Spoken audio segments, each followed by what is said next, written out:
If you like the story, you can support the author on Patreon. Link is in the description. Chapter 1, The Future is Bleak. Over here. I see him running there. Damn it, catch him. If we can catch him, then we can fetch a lot of money from that noble lady. Oh, with his face, I am sure that that nobleman might be interested. Hi ha ha ha. That money is going to be a lot. By the way, can I have a taste first? Everyone.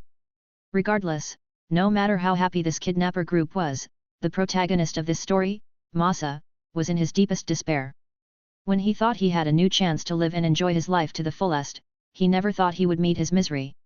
His face was handsome, and yes, his brain was quite okay, too. More importantly, with the advantage of the memory of his previous life, he believed that his future would be wonderful. Unfortunately, this is the world of One Piece, where the weak are devoured by the strong. Usually, he would be more than happy to live in this world since he had never intended to become the Pirate King or overthrow the world government, especially when this world was about to sink as the volume of the seawater continued to increase and was about to swallow this entire world. In such a situation, what he needed to do was to enjoy his life, waiting for the protagonist, Luffy, to return everything to normal, living far away, peacefully, with a beautiful woman such as Makina, Kaya, or even Nojiko. Yes, he didn't plan to take down those complicated heroines such as Nami or Robin. Instead, his target was those beauties on the East Blue, the most peaceful sea, making a harem there, waiting until the world government was taken down by Luffy and his group. This might be a strange plan, but except for Kaya, as long as he could take down Makina or Nojiko, he knew that his life would be comfortable, especially when Makina was like a mother figure to Luffy and Nojiko was Nami's older sister. As long as he took down one of them, he knew that his life would be okay. His plan was perfect since what he wished for was stability, a normal life without moving around the sea, and just enjoying his life until old age with those beautiful heroines on the East Blue. As for Kaya, while it might make Usopp sad, Masa was sure that a good guy like Usopp would be happy to know that someone could take care of his beloved Kaya in his place. You don't have to worry, Usopp. Leave everything to me. More importantly, even if he couldn't become the strongest, he believed that with his strength, or the devil fruit, he could gain a power that made him live well on the East Blue, the weakest sea in this world. Yet, the greater the hope was, the greater the disappointment was. Masa didn't arrive at the weakest sea of the East Blue, instead, he came to the horrible place known as Sabaody Archipelago, the place where evils and the strong enjoyed their best and the place where the weak could only succumb to power. However, this place wasn't exactly bad either, since if he could land in the Marines and join this organization, enjoying a stable life and having a salary, it would be good. In the worst case, he could seduce Doll, Jun, or Kyojaku, enjoying the life of the son-in-law, or rather, being a household husband might not be bad while having a salary from being a Marine. Yet, once again, his dream was broken since the place where he landed was Area 13, where the pirates, criminals, and alike thoroughly ran amok and enjoyed their lives to the fullest. Moreover, when he arrived, he could see the greedy eyes of many. Yes, at that moment, he knew that this world wasn't the land of dreams where he could enjoy his life to the fullest. Instead, it was a nightmarish place where the weak could only hope for the mercy and charity of the strong. To enjoy his life, he had to have a good background, like Luffy, with a good grandfather and father. Or being chosen as the inheritor of the Nika Nika no Mi. Unfortunately, he had neither of them. His identity was nothing but just a normal person. If there was an advantage, it was the fact that he was a little handsome and he was stronger and healthier than before. Oh, his height also reached 2 meters or so, yet in this world where the average height was 3 meters or so, he was a bit petite. So, the moment he appeared, he was like a delicious lamb in front of hungry hyenas. All of them wanted to take him down, and he could do nothing but run away. Fight? How could he have many chances to fight in the peaceful modern world? Kill?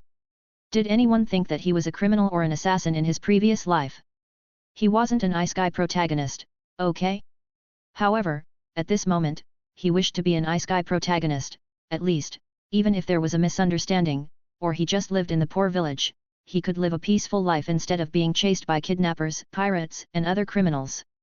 His heart was filled with fear, and he ran all of his might like a coward, but this reaction made those criminals happy and enjoy this hunting game.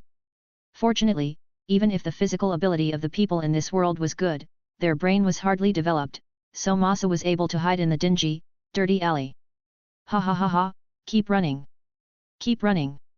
Make this game more interesting. The first one who catches him will get 10,000 bellies. Too little. Add more. What do you know? It's already good enough if we can sell him 200,000 bellies, you know. So little.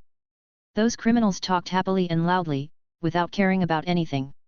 Yet, even if Masa's heart was filled with frustration that he bit his lower lip and clenched his fist till the blood came, he knew that he could do nothing.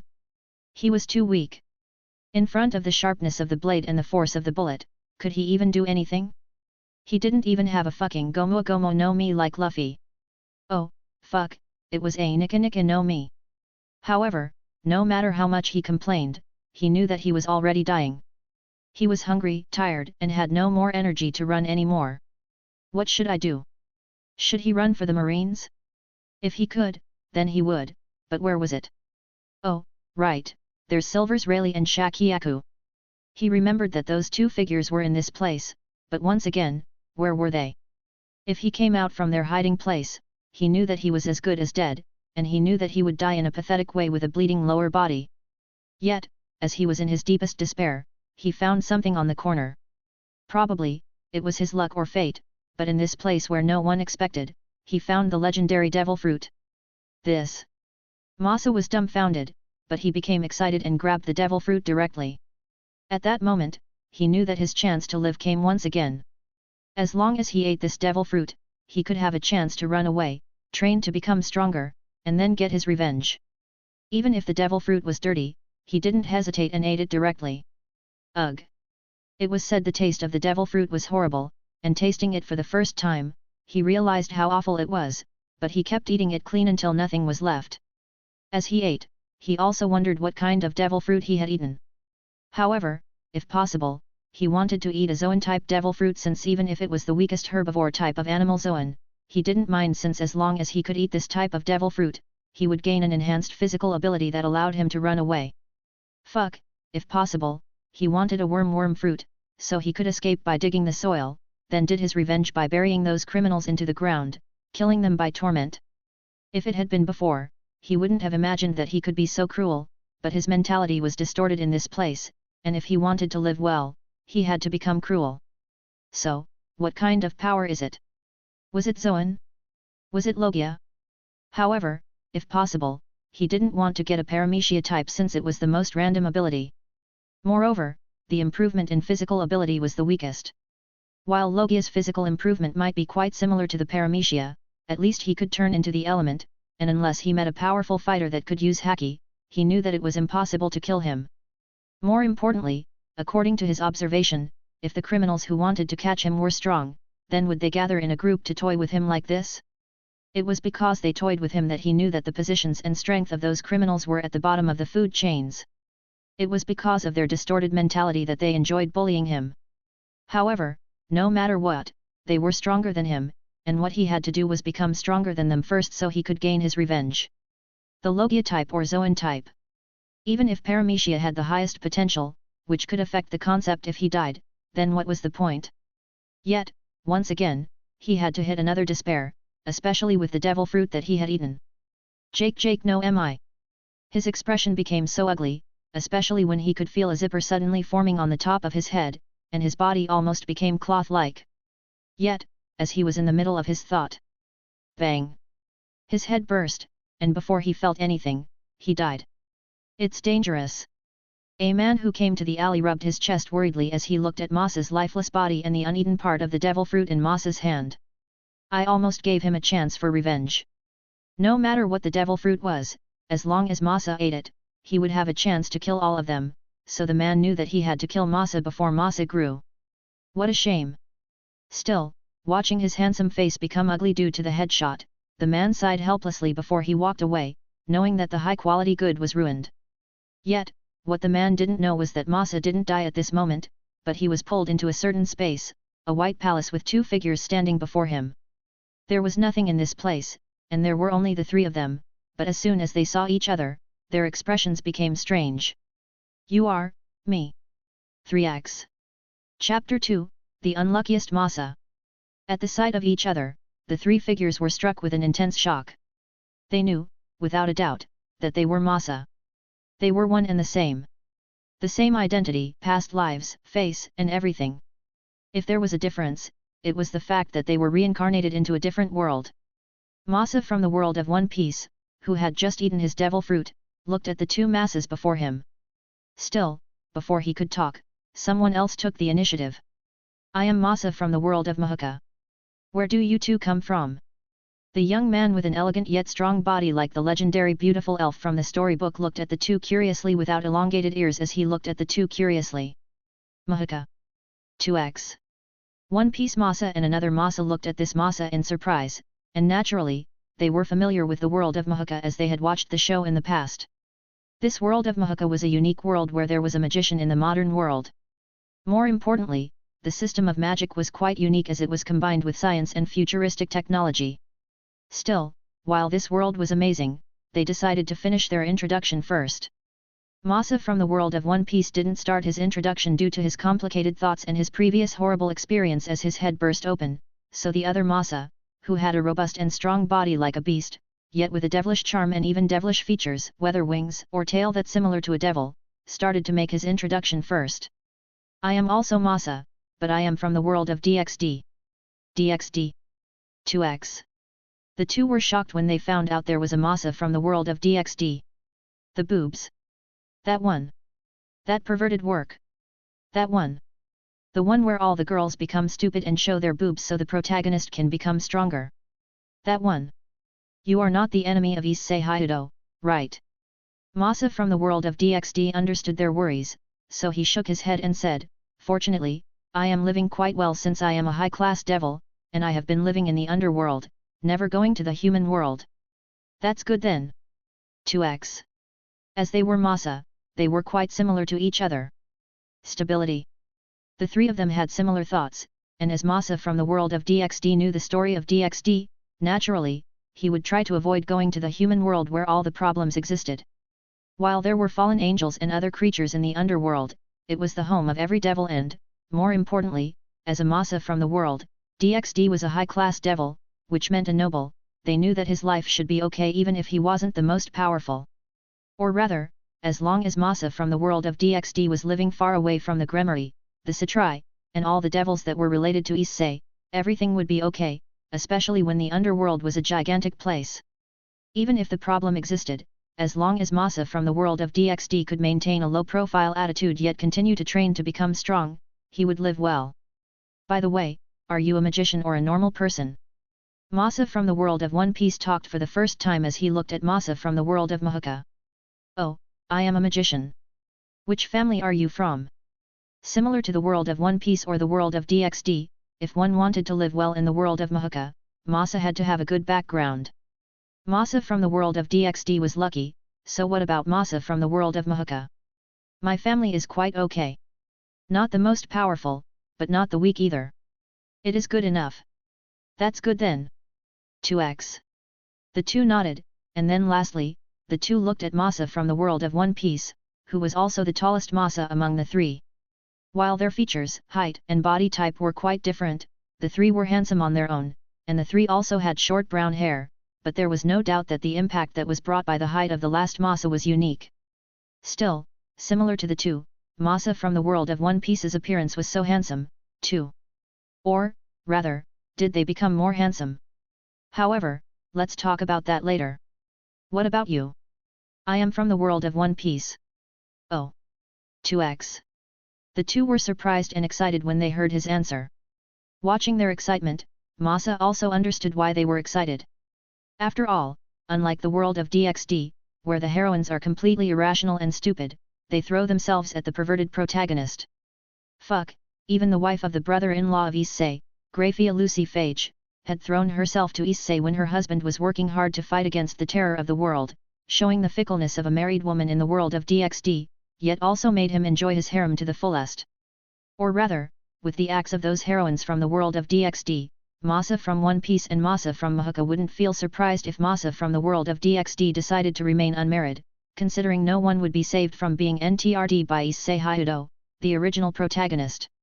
Once again, while it might be strange, all the women in the world of DXD would definitely fall in love with Issei, no matter how perverted his act was, so instead of having his life ruined due to a woman, they also understood that he might as well just stay a virgin, or just play around like a scumbag. If there was something fortunate, it was the fact that Issei was a virgin, a perverted loser in the past, so it needed time for him to erase that habit. I think you should go after Issei's mom.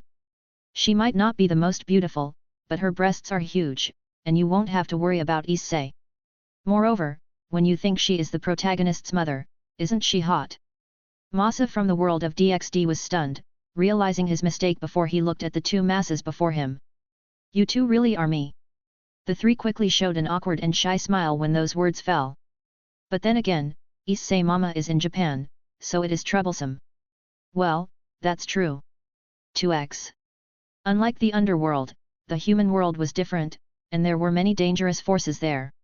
While the underworld was dangerous, too, it was nothing compared to the underworld, and, more importantly, it would be terrible if Masa, from the world of DxD, caught the attention of those with high status or entered the plot since, by then, it was too late for him to cry. Still, while the worry of Masa from the world of DxD had been solved, what about Masa from the world of Mahuka? Well, considering the social norm of Masa in the world of Mahuka, they knew that it was normal for him to remain a virgin until he graduated from high school since the world of Mahuka was a conservative type of world. While the original protagonist of the world of Mahuka, Shiba Tatsuya, had many lucky moments, there were hardly any scenes where some couples became naughty and did the act before marriage.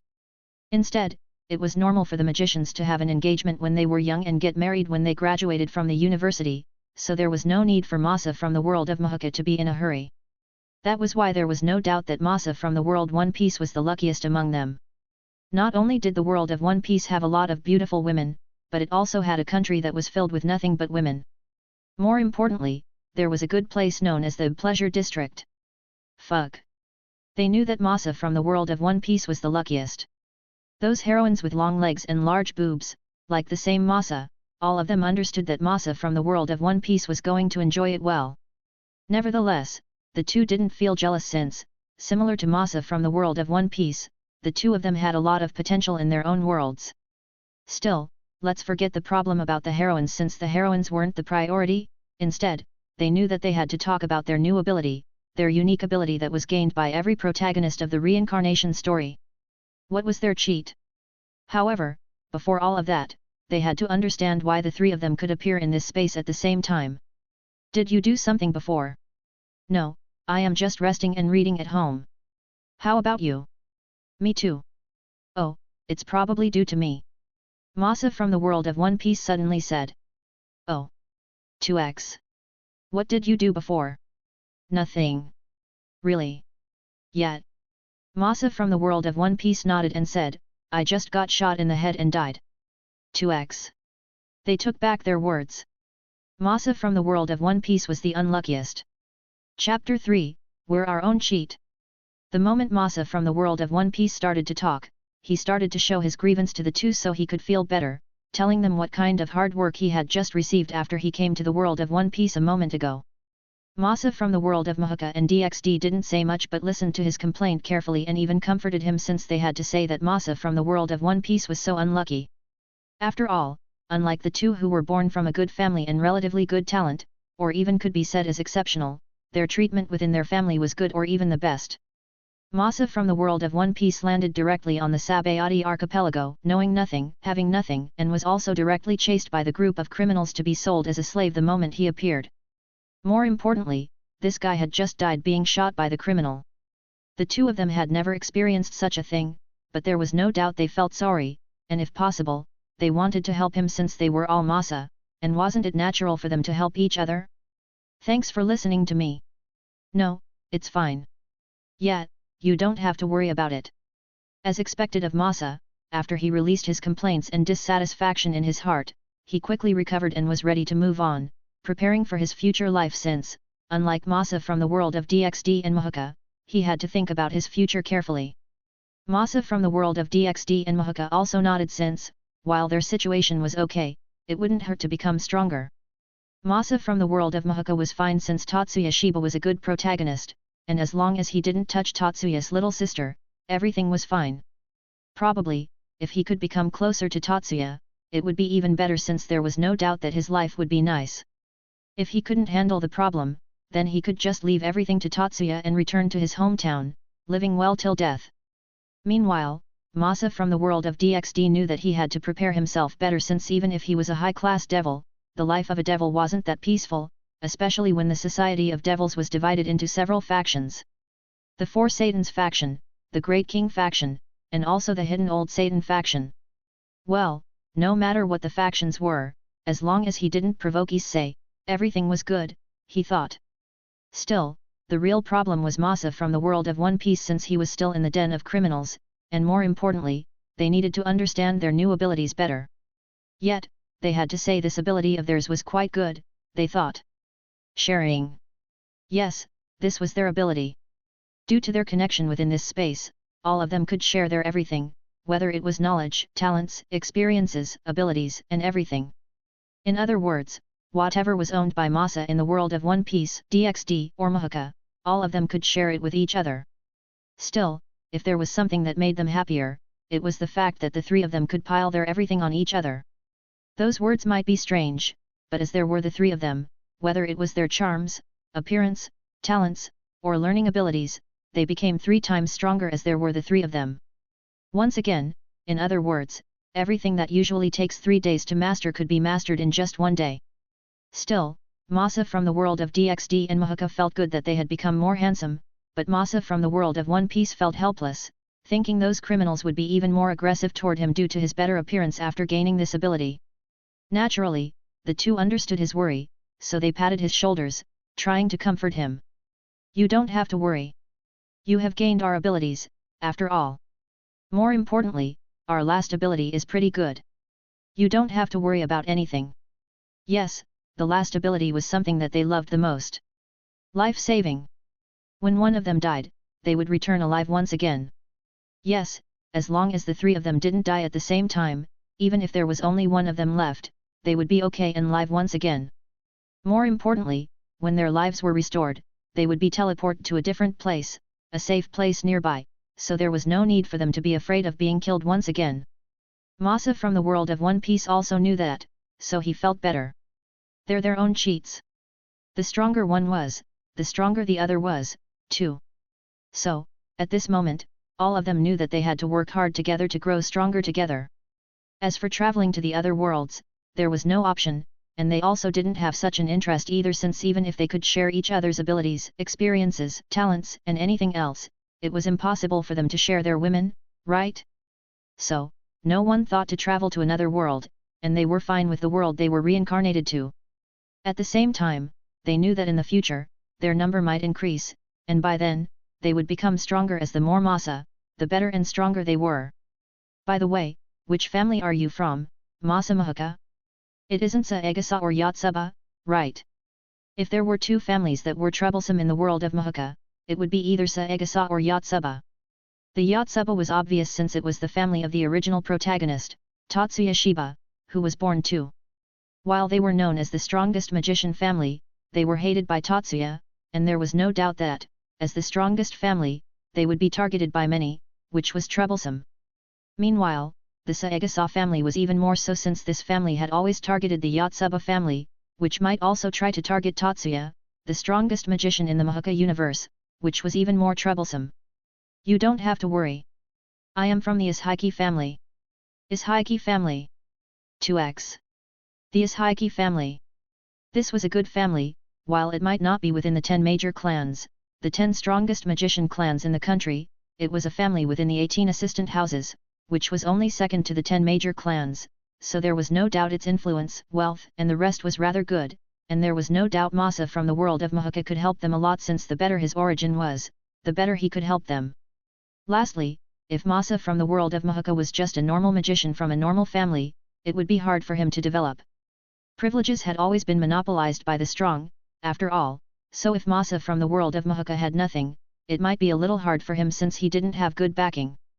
If Masa, in the world of Mahoka, tried to become stronger, if his origin was bad, then he would be targeted, and even worse, he would be killed directly, being turned into a research object, which made his fate far worse than Masa from One Piece. Ishiki, what is its specialty and trademark magic? Usually, every magician in the world, Mahoka, especially from a famous family, had a unique trademark magic, which made their family famous, and naturally, as they had a trademark magic, they would do deep research on a certain subject to improve themselves, so the two were quite curious and couldn't help but wait for the answer of Masa from the world of Mahuka anticipations. The Ishiki family was born from the first institute, the Research Magician Institute that focuses on producing combat magicians with magic that directly interferes with living organisms for World War III and is also referred to as the Magicians of the One. Magic that directly interferes with a living organism. Then, can you control the minds of others? If we can do so, then you won't see me here and me, and my family, all of them will be killed. Still, after hearing Masa's explanation, they also understood that the relationship between the magician and a normal human was delicate, and the normal human was so wary of the magician that they would do everything to push down the magician, turning all them into tools, or even worst, livestock. Yet, this was normal. Normal humans had the advantage of quantity, and in the Mahuka world, they were the majority. More importantly, all the government-related and important positions were still mastered by normal humans, so there was no doubt that if there was magic that allowed a magician to control the minds of others, they would be exterminated from the world and killed completely. Nevertheless, hearing that the two of them had their opinion changed toward Masa from the world of Mahuka, thinking that this guy's life wasn't as easy as they thought it to be. However, they had to say that the magic that Masa mastered from the world of Mahuka was all great. Chapter 4, Everyone has their own troubles. 1. Nerve disturbance and lightning. Those were the two trademark magics of the Ishiki family, and as the most talented magician born within the family, there was no doubt that Masa's life was quite easy, and everything that he wished to learn and wanted was mostly granted. After all, the stronger Masa was, the better for the family. However, even if he was talented, he was still within the limit of tolerance, and even if he was known as the strongest in the family, compared to Tatsuya, who could erase anything and recreate anything, his existence was nothing. Yet, there was doubt. Masa's two strongest magic were useful, especially when it was innate, which meant that he didn't need to use CAD, a casting assistant device, a spell support processor similar to a wand, staff, or something alike, but in the world of Mahuka, to cast those two spells, so whether it was Masa from the world of One Piece or DxD, the two could use them with ease. Naturally, he still needed the CAD if it was another magic, but if it was two trademark magics of the Ishiki, there was no need for him to do so. Still, let's explain Masa's two trademark magic of the Ishiki family. First, nerve disturbance, the official name being nerve electrical current disturbance or nerve impulse jamming, is a short-range magic that can directly interfere with the nervous system of living beings. When used, it interferes with the enemy's nervous system, paralyzing their five senses and voluntary control. There was no doubt that it was a powerful magic, and even the magicians from the Ishiki family, many of whom had no aptitude for this ability, so there was no doubt that he could use this magic without even using CAD, as naturally as he was breathing, was the best of the best. Still, while this magic is powerful, it also has limitations, as the bioelectric current interference magic of the Ishiki family to work reliably has to be used within a distance of several meters of the target. If the target were to act as a friend and then betray the user, then this magic would be meaningless, as using it at a close distance will cause the magic to fail, and at the same time, the magic can't be used from a far distance, and its limit distance is just a few meters. It can't be used at a close distance or too far away, which makes this magic appear meaningless, yet it is okay since the main use of this magic is to capture enemy magicians alive.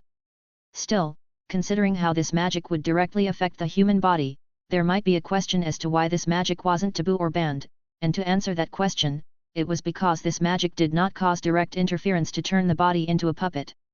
Well, as long as magic doesn't have the ability to turn a body into a puppet, everything is okay.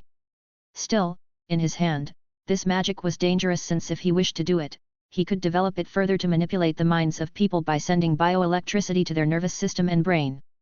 Yet once again, if he really did, it was impossible for him to live anymore, as he would be seen as a criminal, and many would be wary of him since no one wanted to be controlled, so he really hadn't shown this to anyone, especially when he knew how the treatment of a strong magician wasn't as glorious as it seemed. Moreover, frankly, due to his mastery over this magic, he had been living worrying whether he and his family would be killed, since, unlike Tatsuya, he didn't have the ability to erase this world completely, which made no one dare anger him completely. Still, even so, he often used this magic, considering the convenience and the expectation of the family. After all, unlike his family, he didn't have a limited distance, and he could use this magic as long as he saw his target, but naturally, he made himself appear weak as if there was a limit within him, since if this fact was known, there was no doubt that everyone would see him differently, since once again, his family wasn't strong enough to bear the consequences of having a strong magician, and he wasn't strong enough to protect his family. He might be a magician, but his body was just slightly stronger, and in case he faced the modern types of a weapon such as a Gatling gun, railgun, or even a nuclear bomb, he knew that he was as good as gone. More importantly, while he knew that he was powerful, there were still many ways for him to be killed, since he wasn't invincible. Lastly, he had made many connections with many important people in his life in this world, so if possible, he didn't want to live as usual without having harm due to the consequences that came from being known as the most powerful. So, even if he was strong, he hardly used his everything, especially when it was related to this magic. Instead, what made him famous in the family was that there was no doubt about his second magic, lightning. While the name of this magic is lightning, it isn't magic that makes him release an electric, lightning, or even thunder. Instead, it is a spell that uses magic to perceive information that can be recognized and directly used without intervention from the brain and nervous system in order to move the body and spirit directly. Lightning creates a shortcut in the process of transmitting electrical signals to the brain. This creates perception speeds capable of handling magical acceleration, which under normal circumstances is one more step where perception is established by transmitting the information to the brain. It is a neurotransmission process shortcutting magic, but the ishiki family uses the magic's name, lightning, as camouflage, since its true nature is not speed but quickness that puts them ahead of their opponent. Well, in simple terms, this magic allows the user to have an instant reaction. When one was thinking of making a move to cast magic, a magician from this family had already made their move and killed the other. With this magic, whether it was close-range or long-range magic, no one could match him, since they would be taken down by him first before they could even do anything. Wow! 2x. Yet, there was no doubt that the master of those two magics from the world of Mahuka made the two Masa feel happy, since they knew that with those two magics, they would become stronger. So, the focus of the ishiki family specializes in magic interference of electricity in living organisms, right? That's right. Masa from the world of Mahuka nodded. Due to that, I have been studying medicine, trying to develop a new magic for my family, and all related bioelectricity related research, so try to learn medicine there, okay? He had been focusing on learning medicine, and there was no doubt the knowledge of medicine from the world of One Piece and DxD made him drool. More importantly, as long as he could improve the influence of the ishiki family on the world of medicine, his family would be stronger and safer. After all, in this world, who didn't want to be healthy? Who wanted to die? By then, no one would think to harm his family, since if they didn't want to die, then they had to curry favor with him and his family, right? At the same time, gaining this new ability, the ambition that he kept inwardly started to set ablaze, roaring as he was ready to make his own power. You don't have to worry. Leave that to me. Masa from the world of One Piece and DxD nodded and agreed that to live well, one needs to take care of one's health, so it was natural to learn medicine, right? Still, there was no doubt that the power that was brought by Masa from the world of Mahuka was great, since his family had a mastery over bioelectricity-related magic, and electricity had been one of the most powerful forces in the world, which was a great thing. By the way, what is your timeline? Are you in high school? Have you met the protagonist? No, I am still in my third year of middle school, and I am about to start my entrance examination, so there should be a time before the start of the story. Considering my cousin Ishiki Eri and Ichijo Masaki, the protagonist's rival, is the same age as me. Then, have you chosen which high school you intend to go to? Probably the third high school, where the magician of the one usually studies, but, you know, I think there is more fun if we go to a certain option, right? The three masses looked at each other and had a knowing smile. The three of them might appear kind, but it was because they were weak. But once they gained power, there was no need to hesitate anymore. By the way, what about you? Which devil family are you from? Masa from the world of Mahuka quickly put his attention to Masa from the world of DxD. Unlike Masa from the world of One Piece, who had just started his journey and even died, Masa from the world of DxD had a similar background to Masa from the world of Mahuka, who had a good family, so there was no doubt that he should be strong and had something that could be shared immediately with everyone. More importantly, as Masa from the world of DxD came from a devil family, he should have an innate ability, like Masa from the world of Mahuka. However, where did Masa from DxD come from? Gremory? Citri? Or a non-canon family? If possible, the two wished for Masa from the world of DXD to have an electricity-based ability since, if so, then they could become even stronger as Masa from the world of Mahuka had two such powerful bioelectricity-related magic. If Masa from the world of DXD had electricity based on ability, their strength would definitely improve faster. However, Masa from the world of DXD became awkward since he also understood their expectations. No, I am not from a non-canon family, and unfortunately, I don't have electricity-related abilities. Then, 2x. Which family did you come from? Vapula. Masa looked at the two and said helplessly, I am from the Vapula family. 2x. Dash. By the way, someone asked how many chapters I would update for this story, and I answered that I would have either 1 or 2 chapters daily, depending on the length of the chapters. As for how much Masa it will be, I will make 4 Masa, and depending on the story, I will add more. By the way, just ask, which world do you want the 4th Masa to come from? Chapter 5, Everyone has their own troubles too. Masa Vapula. Heir of the Vapula clan.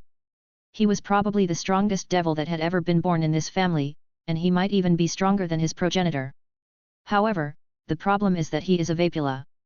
The devil whose innate ability was to tame or control a lion. Any lion creature in this universe, be it from reality or myth, once they crossed paths with him, their fate was sealed. No matter how strong they were under his control. Frankly, his talent was great, and due to the amount of his demonic energy, he was even better than his progenitor. To be honest, when he was named heir, no one objected, especially when he showed a strong talent in governing his territory and showed extreme talent in his innate ability of Vapula clan. In terms of governing, the GDP of his territory had increased many times, and as he became the heir of this family, he also started to monopolize several industries in this world and underworld, especially pets, animal care, confectionery, spices, foods, retail, and media. What about other industries, such as technology and medicine? If possible, he wanted to enter since those industries made the most profit, but he knew well that even if he was quite smart, there were many who were smarter than him, such as Ajoka Beelzebub, who was the creator of the evil pieces, a set of 15 chess pieces given to high-class devils to increase their ranks by reincarnating other beings into devils. Naturally, he got the evil pieces, too, but he hadn't used them since he didn't have much interest in them. But let's put that matter aside, and frankly, as he was young and the overall power of the Vapula clan was just like that, he wasn't greedy and just maintained the status quo. There was no doubt that his territory might not be the richest, but due to his management, it had become one of the top 10 best territories in the underworld. Nevertheless, similar to Masa in the world of Masa, who couldn't show all of his power, Masa in the world of DXD didn't dare to show all of his ambition since, once again, there was a limitation within the innate ability of the Vapula clan. Lion taming. This was the ability of the Vapula clan, and due to this, they had collected many mythical lions in the underworld, whether it was manticore, griffin, or even sphinx. He had collected all of them and let those creatures live in his territory so they could protect his territory and people. They might be ugly, but they were strong. Yeah, I know that it is a hard truth, but they are too ugly.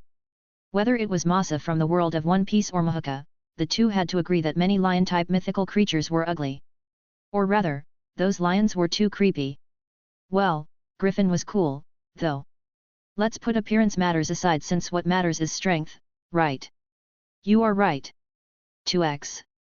It didn't matter what their appearance was, but as long as they gained strength, they would gain respect. By the way, can you merge with those creatures? If possible, then will I even stay low-key? If I am strong enough, then I will directly get Kurika and Konako, you know. If this lion taming ability could be used to strengthen himself, such as merging with the lion-like mythical creatures such as Griffin, Sphinx, Manticore, or even Nemia Lion, even if he couldn't reach the top 10 strongest in the DXD universe, it was possible of him to enter the top 20. Unfortunately, he couldn't, and the best he could do was to improve the lion taming ability into a feline taming ability, controlling all the types of feline-type creatures, so there was no doubt if he used this ability on Kurika or Konako, they would be an obedient domestic cat by his side instead of a naughty stray cat. Still, with his demonic power, he could strengthen those lion-type creatures and create a new powerful lion monster of gigantic size. It could be said that the power of his clan was quite similar to that of one of the 4 Satan families, Beelzebub. However, Unlike him, who manipulated a lion, Beelzebub's ability was to manipulate insects. Still, which was better, a lion or an insect? If he had to say, naturally, it was an insect since it was invisible, cheap, and also poisonous. Or rather, there was a record that one of the devils from this family could create a gigantic, powerful fly that brought death everywhere, and only the strongest devil in the current era, Sertsk Lucifer, could stop it. Then, if the insect could be so strong, then shouldn't the lion do the same? Once again, a lion or a feline-type creature was powerful, but it had a certain limitation. They might be called apex creatures, the king of the beasts, but all their advantages were their strength, speed, flexibility, or cunningness.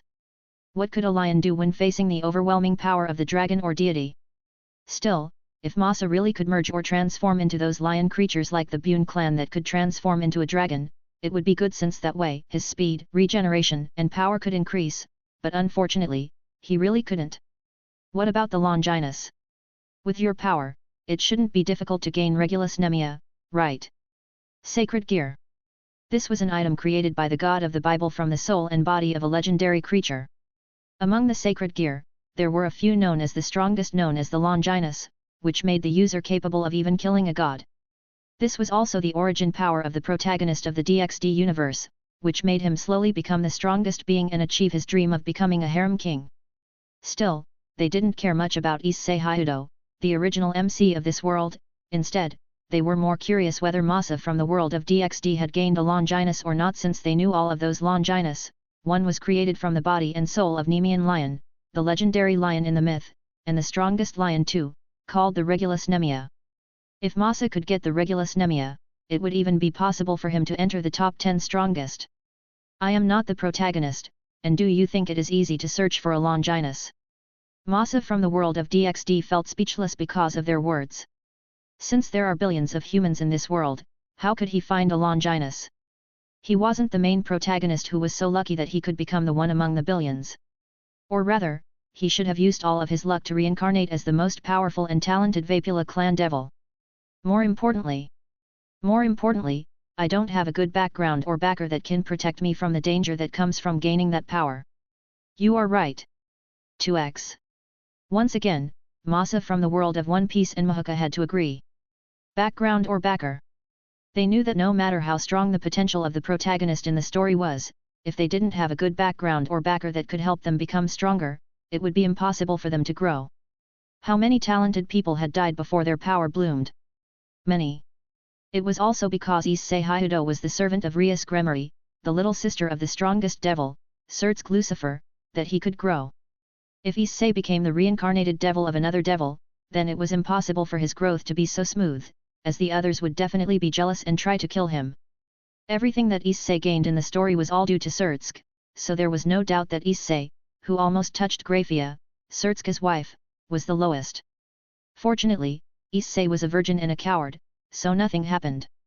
However, if it was someone else, could they even stop themselves from touching such a beautiful wife who presented herself and gave her everything when her husband wasn't around? Masa definitely couldn't do it, and he would definitely make a move. Still, the real problem was that he didn't get the Regulus Nemia because he didn't have a strong background to protect himself and grow. In the original story, the Regulus Nemia, a Longinus created from the Nemean lion, was mastered by Sabaody Baal, the heir of the Baal clan, who was also the great king of the devil, and the house of the leader of the Great King faction, so even if this family was pressured by the four great Satan's faction, he could hold on. However, what about Masa? Masa's family might be good in the eyes of the ordinary devil, and many would be envious of him, but in front of the strongest, it wasn't enough. In the world of the DxD, being a genius wasn't enough, and what one needed to become was either a pervert or a monster. Masa was neither of them, and his limit was probably the ultimate class devil, but by then, it was impossible for him to grow stronger anymore, so he knew that the best way for him to live in this world was to be low-key. Yes, he might not go after those main heroines, but even so, there were still many beautiful women that he could go after, such as Issei's mother, Ria's mom, Sabaody's mom, and even Riser's mom. At the same time, he also thought that it might be a good chance for him to start to use his evil pieces since he hadn't used them since he had gained them. But you don't have to worry. I have a good relationship with Sabaody. Sabaody? Are you younger? I should be 1 year younger than the protagonist. so, the same year as Konako. Yup. By the way, has the story started in your place? It should happen soon since Rias and Sana should be in the 3rd grade, and Riser NII told me that he wanted to meet Rias. You have a good relationship with Riser. Riser Phoenix. Riser was the first villain who was defeated by Issei, yet Masa told them that he had a close relationship with Riser. It's normal, isn't it? We're coming from a noble family, after all, and I am also the heir, so I have to have a good relationship with other devil houses. More importantly, the number of noble devils is low, so it is more than a reason to have a good relationship with each other, especially for us, who don't have a powerful family who can protect us, like Sana and Rias, who can go to the human world as they wish. When Masa from the world of DXD finished his words, the two looked at him and said, I think that you just want to get close to Riser's mother and little sister, right? Masa DXD. The two nodded and thought that Masa from the world of DXD was still the same. Be careful. 2x. Still, the two looked at Masa with concern, since if Masa from the world of DXD was close to Ravel Phoenix, the little sister of Riser Phoenix, then, when Riser lost to Issei like in the original story. Masa from the world of DXD took a deep breath and nodded. I know, you don't have to worry. I might not be able to become the strongest, but I am not weak, and if someone picks up a fight with me, even if it's Satan, I will kill him even if I have to die. Frankly, he couldn't care less about Rias or Sana, but as the two had said before, he was close to Ravel, and if Issei's victory over Riser would bring a certain reaction, then he knew well that he had to take this matter into his own hands even if he had to offend Surt's Gremory. Still, at this moment, the three masses realized that everyone had their own difficulty, and to solve this difficulty, they had to work together. By the way, you should try to search for a devil fruit. I agree. If possible, try to get Paramecia since it has the most potential. I think he should eat the Goro Goro no Mi, so he can become a human thunder. That's not bad. If Masa from the world of One Piece could eat the Goro Goro no Mi, then there was no doubt that the three of them would become even stronger. Wait, what was your timeline? Masa from the world of One Piece felt a little helpless, but he decided to be truthful since he knew sooner or later everyone would find out. I am not sure what timeline I am in now, but, probably like you guys, I should be within the canon time, or just a moment before the start of the adventure of Luffy, but to be honest, I have eaten a devil fruit, so I can't eat the Goro Goro no Mi even if I want to. You have eaten a devil fruit? 2x. Yes. As expected, you are us. Yet, if you are not lucky, then you are not us. Their luck might not be as outrageous as the original protagonist, but the fact that Masa from the world of One Piece could get a devil fruit after he just arrived in the world of One Piece showed that he was like the two, his luck wasn't bad. More importantly, as there were the three of them, their luck would also be combined together, which gave them greater luck. What kind of a devil fruit did you eat? Still, what kind of devil fruit did Masa eat? Even if it was a normal Zoan type of devil fruit, which was known as the weakest Zoan and lowest potential devil fruit, it didn't matter since they believed that they could make it stronger. However, his answer made them not know how to react. It's Jake no Mi. What? 2x. It's Jake no Mi, okay. Masa from the world of One Piece let out a helpless sigh and said, I have become a human jacket. 2x. Chapter 6, The Potential of the Jake no Mi 1. Jake no Mi, or jacket fruit. Masa, who came to the world of One Piece and ate this devil fruit, became a jacket man. Masa from the world of DXD and Mahuka fell in silence for a while, trying to think about this devil fruit and recall the original user of this devil fruit. While it might have been quite a while for the two, considering they were reincarnated into a new identity instead of transmigrating to their worlds like Masa from the world of One Piece, the two still remembered how this devil fruit works from the original story. Originally, the user of this devil fruit would become a jacket and then make someone wear it, gaining the power of the one who wore it. In other words, if no one wore him, then this power was as good as meaningless. Yet, was it the truth? To be honest, I don't think this is a bad devil fruit, you know. You think so, too?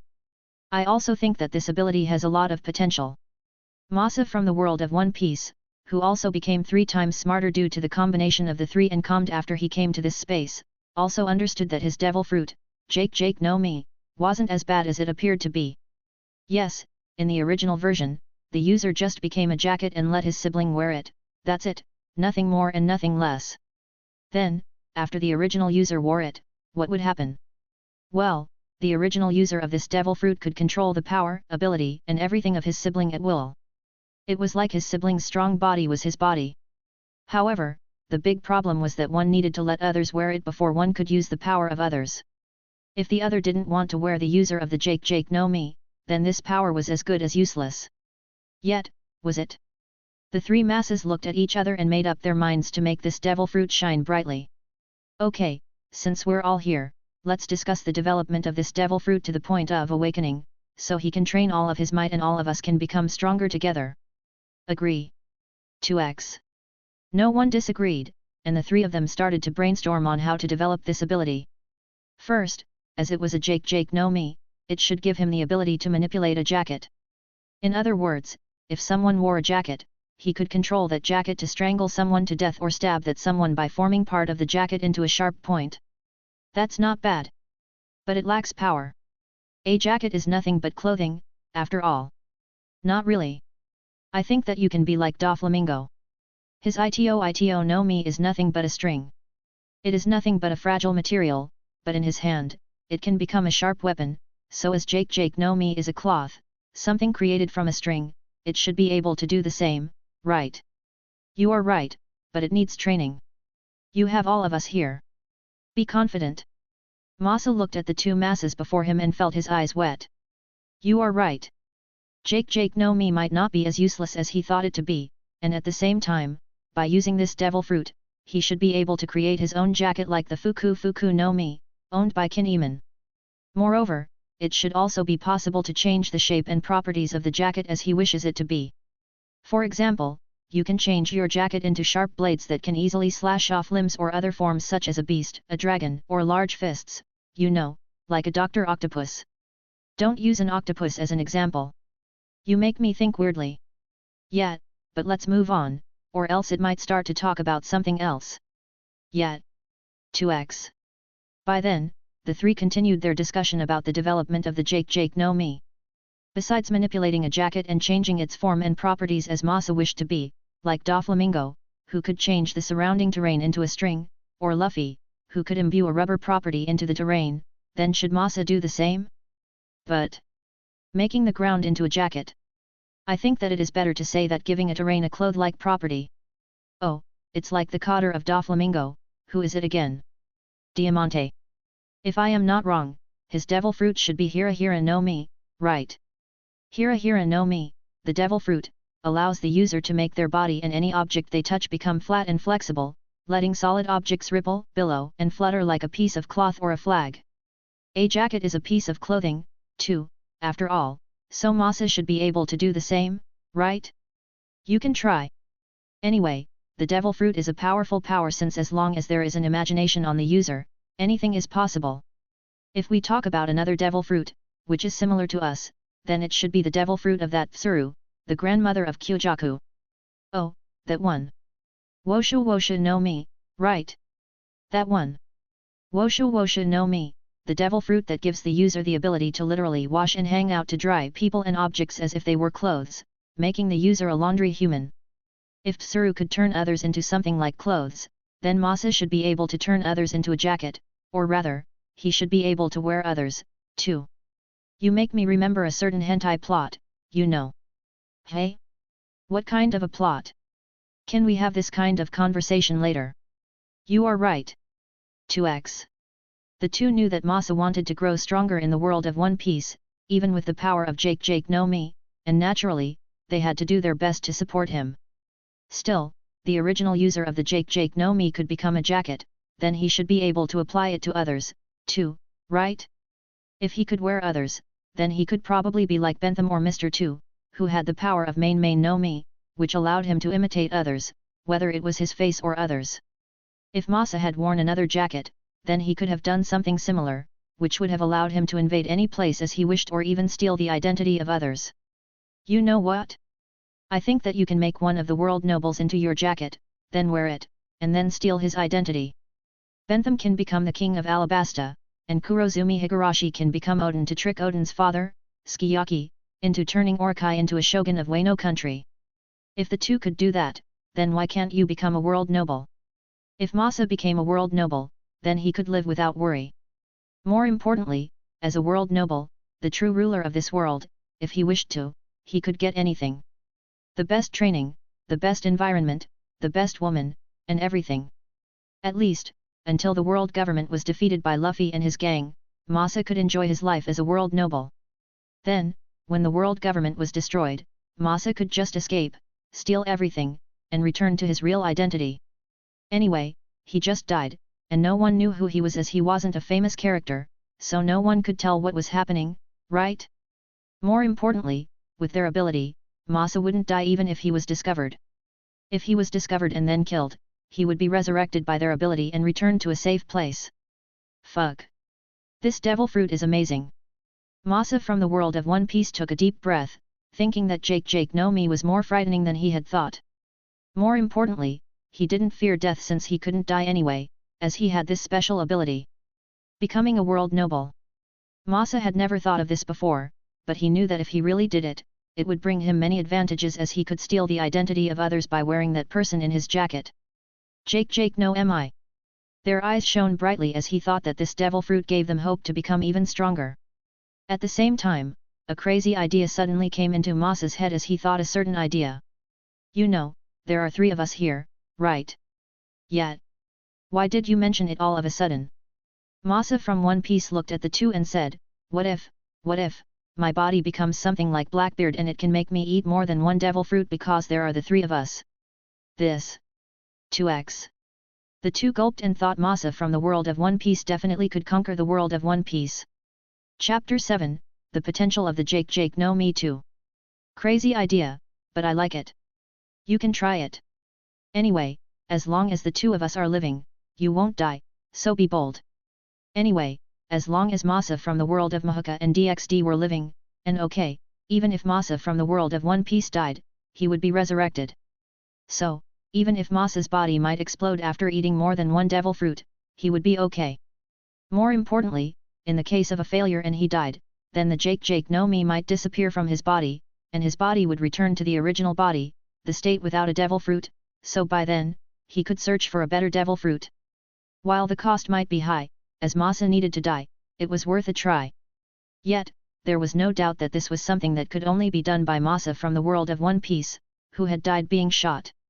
He didn't care about dying again since, compared to dying, the feeling of being powerless was even more painful. Fortunately, Masa from the world of One Piece wasn't alone, he had 2 masses from the world of Mahuka and DXD to accompany him. Don't forget to have fun. Taking a break is necessary. If you become a world noble, try to go after Sharla. Her clothes might be weird, but she is quite cute, I think. Let's talk about that later. Masa was speechless by the topic conversation, then said, since there are only the 3 of us, it means I can only eat 2 more devil fruits, which one do you think is better? There might be more Masa in this space in the future, but for now, there are only 3 of them. Frankly, it doesn't really matter what kind of devil fruit you eat. There are all of us here, and we can discuss together to make a trash devil fruit into a frightening devil fruit. Or rather, can you even eat a good devil fruit? All of the best devil fruits have been eaten by others, you know. Whether it was Goro no Mi or Pika no Mi, and many other famous devil fruits were all eaten by others, and there shouldn't be any devil fruits that hadn't been eaten except for, if they thought of Masa from One Piece's current timeline, the devil fruit that hadn't been eaten according to their memory, it should be Yami no Mi and Sub no Mi. Yami no Mi aside, they couldn't care less about the Sub no Mi since all it could do was make them smooth and more handsome, which was something that they didn't need. Still, the problem was that Masa from One Piece knew nothing about geography, navigation, and sailing. Masa from the DXD and Mahuka were even more so since neither of them had the need to go to the sea. Masa from the DXD was a devil who lived in the underworld, which didn't even have a sea.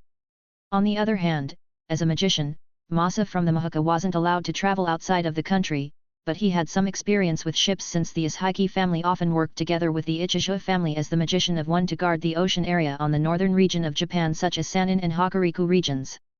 However, in his mind, everything was automatic, using AI and modern technology, which was so much different from the world of One Piece, which still sailed by the power of the wind. So, the 2 knew that they couldn't give much help to Masa from One Piece, especially when the geography, weather, and many other things were so much different from their world. They might be able to give a basic and try to learn about tools in the modern world, but that's it, they couldn't give much help except for that. More importantly, even if they could help him with navigation when Masa arrived at the location, those 2 devil fruits must have been eaten by the original users. So, at this moment, what could Masa from the world of One Piece do? You know what? I think that Jake no Mi is quite similar to a certain devil fruit. What devil fruit? Baku no Mi. Baku no Mi. 2x. Everyone was clear about this devil fruit, the fruit that was eaten by Wapol, which allowed him to eat otherwise inedible objects and then later manifest them from their body.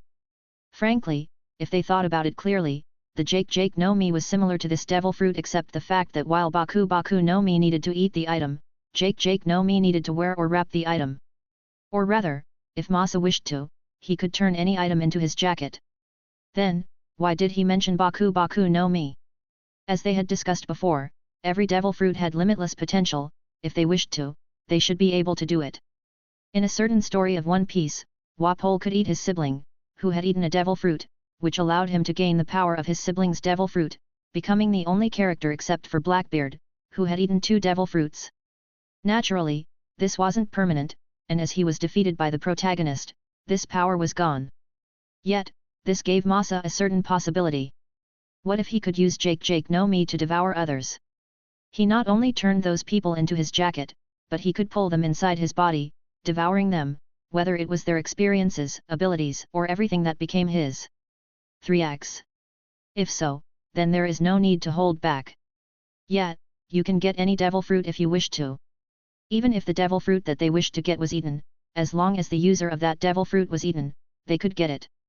While this might be cruel, at this moment, they could imagine themselves devouring those people with high potential in the story to become stronger, yet in this world where the strong have everything, why should they hesitate? When Masa from the world of One Piece is in despair, who would help him? No one. So, while he might not be evil and didn't like to cause trouble, he knew that he had to have power before he could give mercy to others. He was weak at that moment, and he didn't have any leeway to change anything. Or, rather, all the masses had a similar problem, and to become stronger, even if they had to become a demon, they had to do it. The 3 looked at each other and then made a fist bump together. Do your best. 3x. As they finished their preparations, no one hesitated and made up their minds to help each other, supporting each other to become stronger. Masa from the world of One Piece also returned to the dirty, dingy alley where he died, yet he remained quiet as he checked his body. He held his head and could tell that the wound on his head had been healed as if nothing had happened. What a magical ability! Masa marveled, but this also made him happy since it meant that he was immortal in this world. After all, since there was a Masa from the world of DXD who was a devil, it meant his age would be the same as a devil, which was as good as immortal. Yet, before all of that, there was something that he had to do. His eyes were filled with rage, and the bloodlust was clear from his body, which caused the man who had killed him to become tense, but before the man could do anything, his entire body was wrapped by the jacket, then pulled toward Masa. Slap. Zip. When the man wanted to scream, suddenly, a zipper appeared on his mouth and closed his mouth tightly, which made him unable to scream. As Masa had eaten the Jake no Mi, it was natural, he could manipulate a certain aspect of a jacket, including a zipper, and he tried it. Fortunately, he succeeded and could do it. Still, the man's eyes, who had killed him before, appeared in despair. His entire body was wrapped in a jacket, and his mouth was closed tightly by a zipper. While he was a cruel killer before, when death came to him, he appeared meek and begged for mercy with his eyes, hoping for Masa to let go of him. Masa looked at this man for a moment and appeared to be sorry, which caused the man to feel hope, yet at the same time, he also thought of revenge, killing the naive Masa. Yet, while Masa appeared to be apologetic, he manipulated his jacket to create a cover at the entrance of the alley so no one would enter, and by then... Crack! Masa stomped the man's body rib cruelly, causing the man to release a soundless pain scream as his bone broke and stabbed his lungs, yet this wasn't over since Masa kept stomping the man with all of his might without saying anything, causing the sound of broken bones kept echoed one after other until he realized that the man had died as the head burst open and brains splattered everywhere. Phew. When everything was finished, Masa shouted all his might after he had his first kill in this world. Chapter 8, Revenge has to be done while everything is hot. After screaming with all of his might, Masa took a deep breath, feeling exhausted and disgusted. He was a man from the modern world, and this was his first time to kill. Or rather, was there any chance of him seeing a killing act except for ants or mosquitoes in the modern world? Frankly, due to the experiences and memories of Masa from DxD and Mahuka, he felt slightly used to it since the two of them had killed enemies. Masa often hunted criminals on his territory, killing them. Masa from the world of Mahuka was a magician, and the role of a magician in that world was as a tool, a weapon to protect the country, so it was natural for him to kill, especially when he was a man. While Masa from the world of Mahuka was often spoiled, he knew that in the world of Mahuka, one had to be cruel, or else his family would be targeted, kidnapped and used for an experiment. Even if one died, their DNA would be kept and used as a tool to strengthen the country or a certain group forever and ever. Thinking of their experiences, Masa knew that he couldn't be merciful, and he couldn't be like Luffy, who just beat up the villains and then moved on to the next adventurer. After all, he didn't have a good background, a good father, grandpa and brothers who would support him in case trouble came. Masa might not like to fight, and his goal was to live in a peaceful, stable, without much up and down, yet if someone wanted to pick a fight and mess up his peaceful life, then there was no need to hesitate to destroy them. Tapping his foot, a zipper suddenly appeared on the ground, then pulled the corpse, ready to erase the proof of his crime.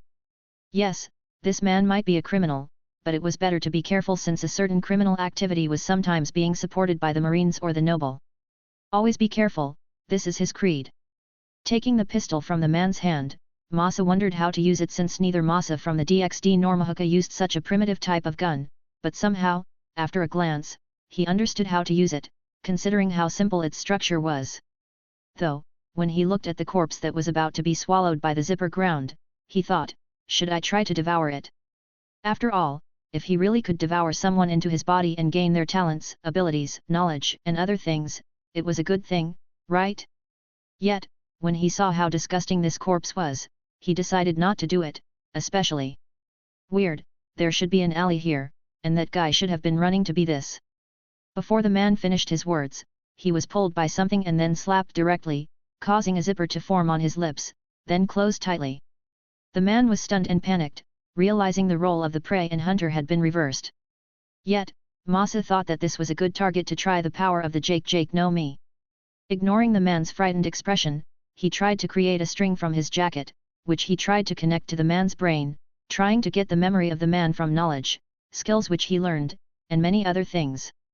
If it was before, it might have been difficult since he didn't have much knowledge regarding the brain, memory and other things, but due to Masa from the Mahuka, who mostly learned about the brain and nerve system due to his family's magic along with 3 times of learning ability due to their ability, while there was a difficulty in the beginning, he was able to learn it. Still, instead of learning everything, he just learned what he wanted to know, and as for how this ability works, if he gave an example, it would be like a string phone. By connecting his jacket string to the brain of his target, he could learn what he wished by asking directly into the brain, especially when Masa from DxD, who was a devil, could do memory manipulation and hypnosis magic. Still, while those abilities were strong, the target had to be weakened first or even lose their consciousness since if they didn't, naturally, they would fight back. It's like a data transfer. Masa felt strange, but after he learned about the criminals group, the number of people, the leader, the hiding place, and many others, his expression became ugly. Doflamingo. Naturally, he knew Don Quixote Doflamingo, one of the most famous villains in this world, yet he didn't expect that he would encounter this guy right away in this world. Slavery. While this type of business wasn't illegal, anyone could kidnap people to be sold as slaves, especially for those countries that didn't pay tax protection from the world government, known as the heavenly tribute. However, in a place where the country paid the tax, naturally, it was illegal for people to kidnap others to be sold as slaves. Yet, even so, there were still many who did it, especially when the world nobles, and even marines were involved in this business. The Doflamingo pirate was just one of them, and naturally, they didn't work as slave business owners, instead, they let others manage the business and then took a percentage of the profit in the name of protection. Sabaody Archipelago. Masa muttered the name of this place. While this place was a good place, peaceful, especially with a marine base located nearby, there was something known as a lawless area within this place, and the marines, or others, who screamed about justice every day, did nothing and just let this place do anything as they wished. Couldn't you just destroy everything, killing all of them, so no one would commit any crimes in this place? If the world government could destroy a country with a buster call, then why couldn't they do the same in this place? If the buster call cost too much money, then why didn't they use admirals such as Aokiji, Akainu, or Kizaru? If one of them came, then would the people in those lawless areas dare to do anything? It's strange. People in the Marines kept talking about justice all the time, but in the end, their work was like this. If that was the case, then they might as well not call themselves a justice, so it wouldn't give people hope. Yet, Masa also knew that to make people willing to work for the Marines, giving this organization an image of justice was necessary. Money alone isn't enough to make a Marine throw their lives away, after all, and a feeling is necessary.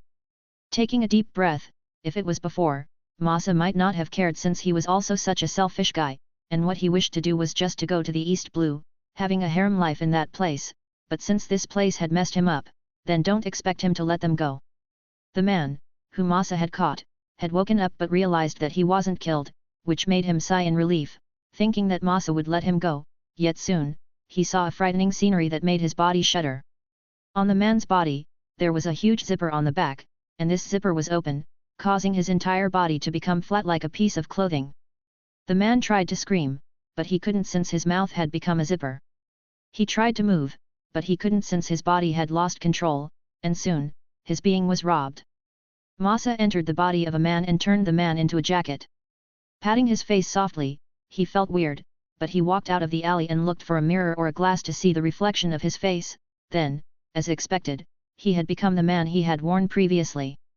Yes, at this moment, no one could guess that he was Masa, especially considering how handsome he was originally. "Hey, Boris, what are you doing? We have to search for that guy, or else the boss will get angry. Boss Disco wishes to make that guy a gift, you know." "Oh? Boss Disco?" Masa, who had become the previous man, looked at the man's acquaintance, who appeared in panic. "Yeah, you might not know, but one of the cotters of the Doflamingo pirate is here, you know." "Cotter? Which one? If I am not wrong, it should be Mokvise-sama." "Mokvise? Yeah, Boss Disco said that Mokvise-sama will be happy with that guy as a gift." The man showed a strange smile and didn't notice Masa, whose expression had become blank. "Ha ha ha, but I am sure that guy will be happy to become the pet of a strong man like that." Yet, before the man finished his words, he had already lost control over his body and mind, becoming Masa's mindless doll. Yes, like Doflamingo, who could control people with his ito no mi, Masa could do the same with Jake no mi, and naturally, his control was higher, especially when Masa from the world of Mahuka gave him knowledge about the brain and nerve. More importantly, unlike in the world of Mahuka, he didn't need to fear that others would treat him as a criminal since, in this place, there are no rules for the strong. One person became two, two became four, and then all the people that he controlled increased even further to thousands of criminals. Yes, Masa didn't hold back and controlled thousands of people directly and had them hold various weapons, cannons, guns, knives, a dagger, a sword, a fork, and even a chopstick. All of them walked like an army, and they all moved toward Disco's slave shop and other slave shops. Watching all of that from a far distance, Masa stared at everyone coldly, and in his mind, there was only one thing that they had to do, and that was to destroy everything. Yet, what he didn't know was that a thief-like figure noticed him and had been staring at him curiously from a far distance. Chapter 9, Become Stronger. "Disco, how long do I have to wait?" A large, overweight man with long, wavy, blonde hair under a big red hat and wearing a large red shirt with swirly designs on it and a tail-like appendage on his back appeared to be very dissatisfied. "Please wait for a moment, Mokvise-sama. I have all of my men and the support of other groups searching for him. I am sure that he will be caught as soon as possible." Disco, the owner of the human auction house and who was also affiliated with the Doflamingo pirate, tried to wipe his cold sweat as he begged the large, overweight man, Mokvise, that he would get the gift as soon as possible. "If you don't mind, please enjoy those luxury alcohols that I have collected while waiting. I will be sure to get that gift for you. You need to be in a hurry." And Mokvise didn't refuse Disco and continued to drink the luxurious alcohol that was given to him. "If you want to get close to young master, you have to treat me well, okay, and? You hear me, and?" "Yes, Mokvai-sama. I will do my best to serve you. While Disco lowered his head, his expression was that of disdain towards Mokvai since, in his mind, their relationship was nothing but using each other, but then again, he also understood how dangerous Doflamingo was, so he had to be careful. As for Mokvai, this stupid guy was nothing but a tool for him since Disco wanted to lower the protection house tax given by Doflamingo, so he tried to curry him a favor. Fortunately, he knew the way, and there was no need for them to hesitate as they knew what to do, but because of that, he had to urge his men. Bastard, hurry up and find him. What did I pay you for if you can't even do such a simple job? Why yes, Disco-sama. You should find him tonight, or else. Disco's eyes narrowed at his men, and he said coldly, you and your family will be sold as slaves. Everyone's expression turned pale before they bowed their heads again and shouted, yes, Disco-sama. Hurry up and move. As everyone quickly scrambled to search for their target, Disco let out a helpless sigh, especially when he saw all the food and alcohol consumed by Mokvai. Those with a strong body usually ate a lot, and those foods and alcohol were luxurious items, so there was no doubt it was painful to him to see Mokvai consume those items like a barbarian. Damn it! However, Disco didn't lose his mind since money could be searched once again, but he only had one life. More importantly, he knew how strong Mokvai was, and as someone who was chosen as the cadre of the Donquixote pirates, this fatty wasn't weak. Yet, this was the fate of the weak. Disco knew that if he wanted to live well, he could only rely on Doflamingo. Still, as Disco lamented at how weak he was. Boom! Boom! Boom!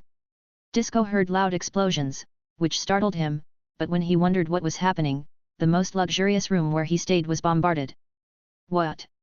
Yet, before Disco could do anything, his body was swallowed by an explosion, and he just died like that. Yes, he might be a shop owner, but even so, his body was like any other, weakling, and he died. Similarly, Mokvai was dumbfounded, wondering what was happening, but before he could react, he was bombarded by explosions. Boom!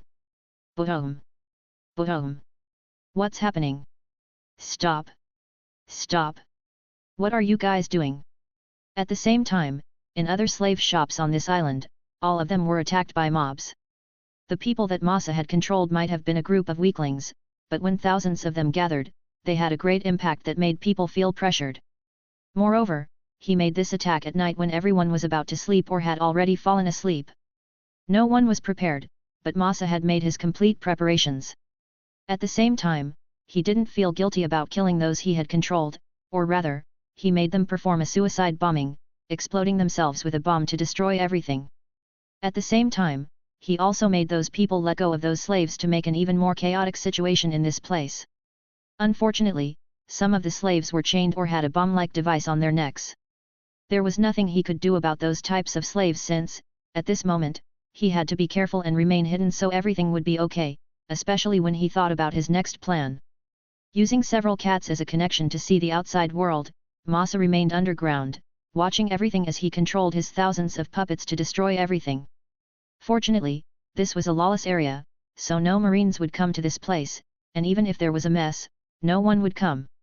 Instead, all of them would remain hidden, thinking that there was a war among the criminals and just hoping the conflict would end as soon as possible. Yet, some people, especially those with strong power, were stunned when all of them saw what was happening. What's happening? An elderly man with a powerful body looked at this scene of carnage with confusion. Really? A beautiful woman with short hair and revealing clothes quickly approached the man's side. Shakiyaku. Rayleigh's expression became awkward when he saw this woman as she was his wife. More importantly, he had been away for so long, playing around with so many women, and hardly went home. However, Shakiyaki didn't bother to mention her husband's bad hobby. Instead, she was more cornered about the chaos before her. Do you think it is a devil fruit user? Probably. Probably. Some hacky users can control people, too. Shakiyaki. Then. Let's not do anything. Rayleigh shook his head and said, I can't find that person, and more importantly, it isn't a bad thing, and you know? It was like in the past, right? He felt that this wasn't a bad thing as the lawless area could be cleaned up, and more importantly, it wasn't worth it to offend such a powerful and cunning person. In this world, there were many strong people, but smart people were rare, and even if one existed, they were weak. So, if this smart person was strong, what would happen? Rayleigh was too lazy to get involved in this problem. Past. Shakiyaku thought for a moment and recalled the memory of the past, which made her expression soften. Are you going home? Yeah, it's been a while since I accompanied you. Rayleigh flashed a bright, strange smile as he wrapped his hand around his wife's waist. Come on. Let's go back. Shakiyaku snorted, but she didn't refuse. Instead, her buttocks twisted strangely, yet lewdly, as if she was expecting something. At the same time, Masa, who had been moving around the underground, made a path by opening one zipper after another to steal many treasures, money, and many important things from those shops. After all, during this situation where no one was sure whether they could stay alive or not, who thought to protect their wealth? So, Masa worked hard to steal all of them, and at the same time, he tried, wondering whether he could open a zipper into his body to keep all of that wealth. In other words, he hoped to create something similar to a dimensional pocket. After all, whenever he opened the zipper, what was shown inside was a dark space, and as expected, he could keep something inside. If there was a reason to explain all of this, he had to say it because there was an aspect of pocket on the jacket, which made this possible. However, as he had to keep everything inside his body, he had to bear the weight of those treasures, yet for him, whose body had been strengthened due to the devil fruit and the combination of Masa from DXD and Mahuka, he had become much, much stronger. Help me. Still, when he was about to steal and keep everything inside his body, he turned after he heard a voice. There was a large cage and a creature inside. This creature wasn't a human.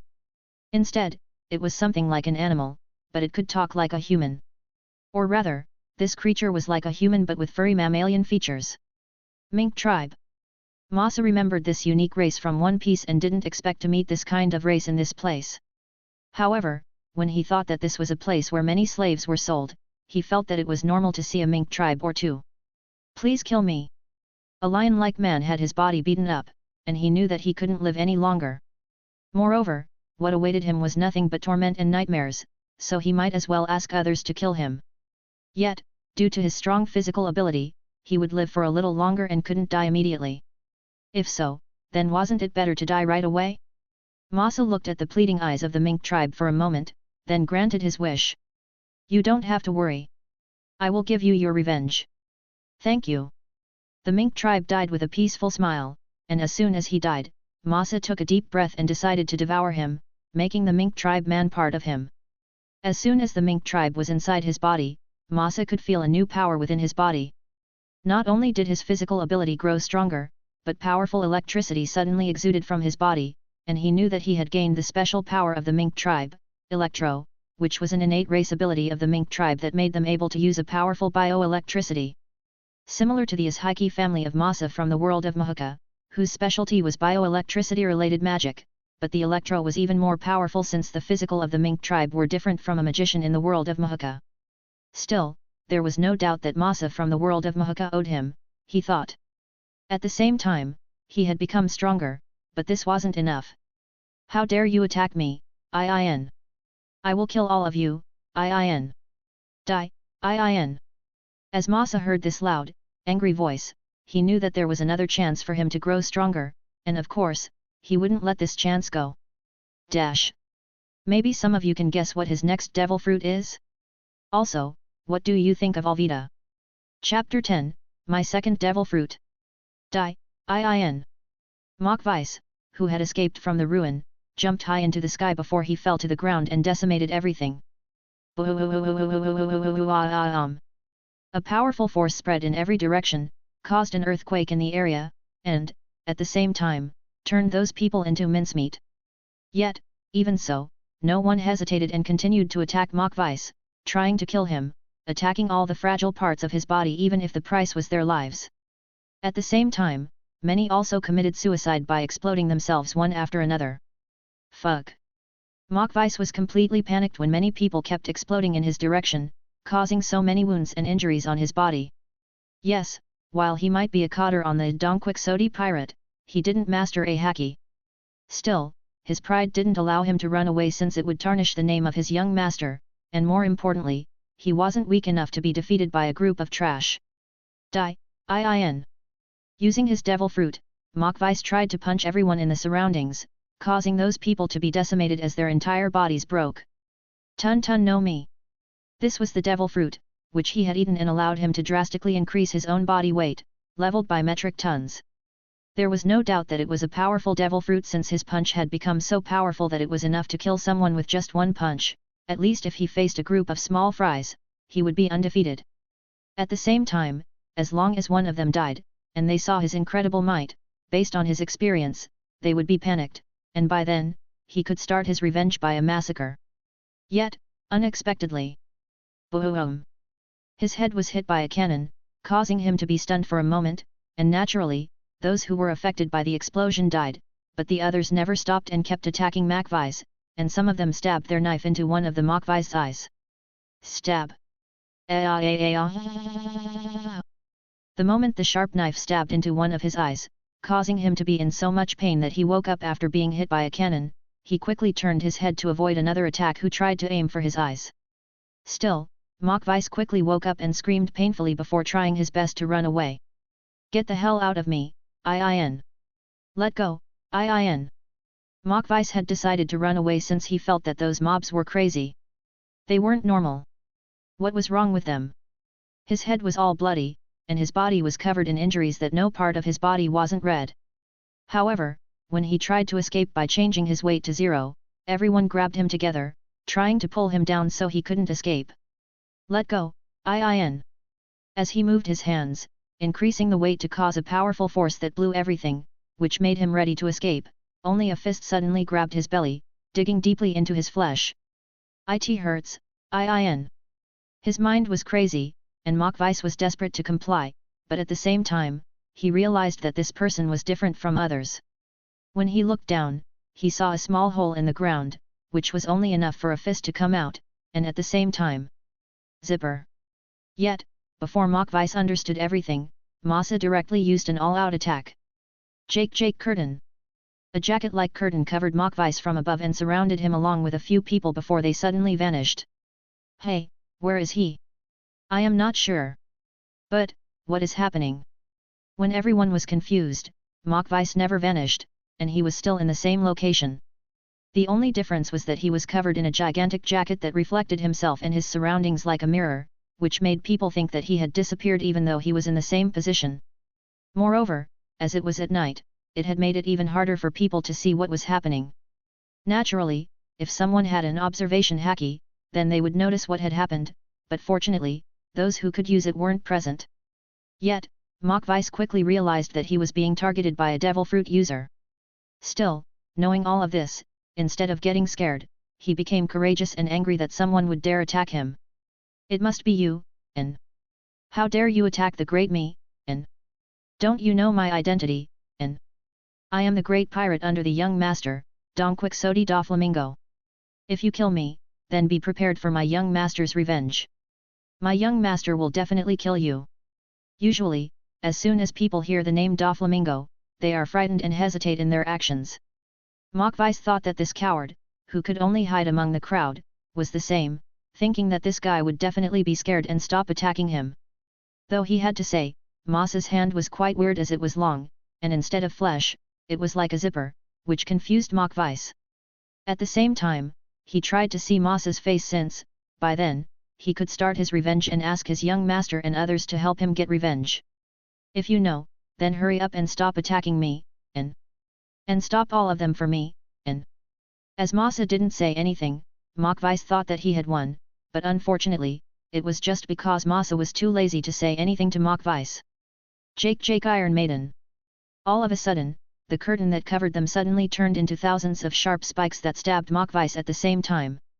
Gyawa. Mokvice's entire body, from head to toe, was pierced by the sharp spikes created by the jacket curtain. If it was just a normal jacket, it would be impossible to pierce Mokvice's thick body. However, Masa's jacket had the sharpness of a blade, and at the same time, while he didn't know a haki, he knew Toki, a special ability from the world of DxD. Yes, due to Masa from the world of DxD's good relationship with Sabaody, he learned the Toki from Sabaody. So, what was the use of a Toki? Frankly, it was quite similar to haki in the world of One Piece, which allowed the user to increase his offense, defense, and speed by shrouding themselves in an aura of ki. Moreover, the Toki could be channeled into a weapon or ability, and this is what he did, using Toki to cover his jacket's ability, which made it sharper and more powerful. Machvice was in disbelief as he had never expected someone to dare to attack him even after he told that person he was someone under Doflamingo, but as the curtain jacket, which made many sharp spikes, started to wrap him like a dumpling, he could only succumb in despair. Young master. Machvice was about to die, but he was pulled to the ground by Masa to a safe place, somewhere hidden, before all of the people that he had controlled caused more chaos, destroying this vile place from the earth. Still, Masa didn't move too far away since he was afraid that Machvice would die. If Machvice died, then the devil fruit inside his body would be reincarnated somewhere, and that wouldn't be good. So, after Masa got into a good place, he came directly out of the human jacket that he wore to hide his identity, then unwrapped Machvice, who was on the verge of dying but had lost consciousness due to blood loss and injuries. However, Masa had to say that this battle was easier than he had imagined, but he knew well that it was all due to the Masa from the DXD and Mahuka. Masa from the DXD gave him a powerful physical ability, which had been trained from childhood, and Masa from the Mahuka gave him an almost instant reaction that made his enemy a swift defeat without being hurt from the fight. Still, enough of that since he knew that it was time for him to do an experiment on the ability of his Jake no Mi. Machvice. While Masa didn't expect he would meet this guy in this place, he knew that he was in luck, especially when Machvice's devil fruit was quite good, but unfortunately, Machvice was trash. Weight equals mass x gravity. In the future, he might even manipulate gravity if he mastered this devil fruit, and at the same time, once the weight increased to the limit, it was even possible to open a black hole. See? However, just by using this ability by increasing his punch by 1 ton's might, he could simply defeat anyone, especially in the world of Mahuka, where everyone's physical ability was just about the same as each other. Knowing all of that, why should he hesitate? So, a zipper appeared on the top of his head, and his body was wide open, then, it devoured Machvice without mercy, especially when this guy was a pirate. Machvice seemed to awake, but he only saw an endless darkness, which made him panic. At the same time, he appeared to realize what was happening and woke up, but it was too late. Still, as Machvice was already inside his body, Masa made his attack, and this time, he simply killed Machvice inside his body. Then, after a moment, his eyes shone with a brilliant light as he punched the ground with all of his might. The ground gouged out, cracked, and shook violently like an earthquake had happened. Yet, in front of such a disaster-like situation, Masa was full of happiness. Why? Tun on me was devoured by him. Dash. It isn't a bad devil fruit, right? Simple and powerful. Still, if you have an idea of how to develop this devil fruit, don't shy away from writing comments. Chapter 11, Silence. It's strangely fast. Masa felt that everything was hard to believe since the change in him was so much in just a single day. After he gained his devil fruit, Jake no Mi, he thought that he would have a training arc where he would try his best to train himself to become stronger before he went to the East Blue and made money along the way, so when he arrived, he wouldn't be stumped with the problem of money. But then again, money was the last thing to worry about in this world, especially when one could rob others with ease. Even if he didn't rob good people, he could rob pirates, which were practically everywhere due to the Great Pirate Era opened by Gold Roger. Fortunately, he didn't lack money, especially when he had taken all the wealth that he could collect within this place. Still, he couldn't help but frown when he thought about Gold Roger. What a bothersome guy. Shaking his head, he decided to ignore this figure that was the center of everything. It's better to think to become stronger. With the ability he gained, along with the 2 devil fruits on his body, he knew that his survivability had risen dramatically. The Jake no Mi was obvious since it gave him a lot of convenience. The Tun no Mi also increased his attack power to a large extent. If there was something that he needed more of, it would be either an improvement of physical ability or something that could help him with energy, whether it was improvement, saving, or anything else. Energy. This might probably be one of the most important aspects of the world of One Piece. Yes, Luffy might be powerful, especially when he had eaten the Nika no Mi, probably making him the strongest, but to support the consumption of this power, a great amount of energy was needed. Or rather, all the powerful individuals in this world could eat a lot. No, they needed to eat a lot. Yet, when he thought about the situation of this world, where everyone lacked food, and all the lands that were supposed to be used for farming were either dominated by the strong or sunk by the increase of the sea level, he knew that preparation was needed. At the very least, he had to be self-sufficient. After all, while his ability could help him to become stronger, it couldn't help him to fill his stomach, right? Yet, no matter what, the basics of everything, which was a strength, couldn't be forgotten, especially when he knew that he had to learn a haki.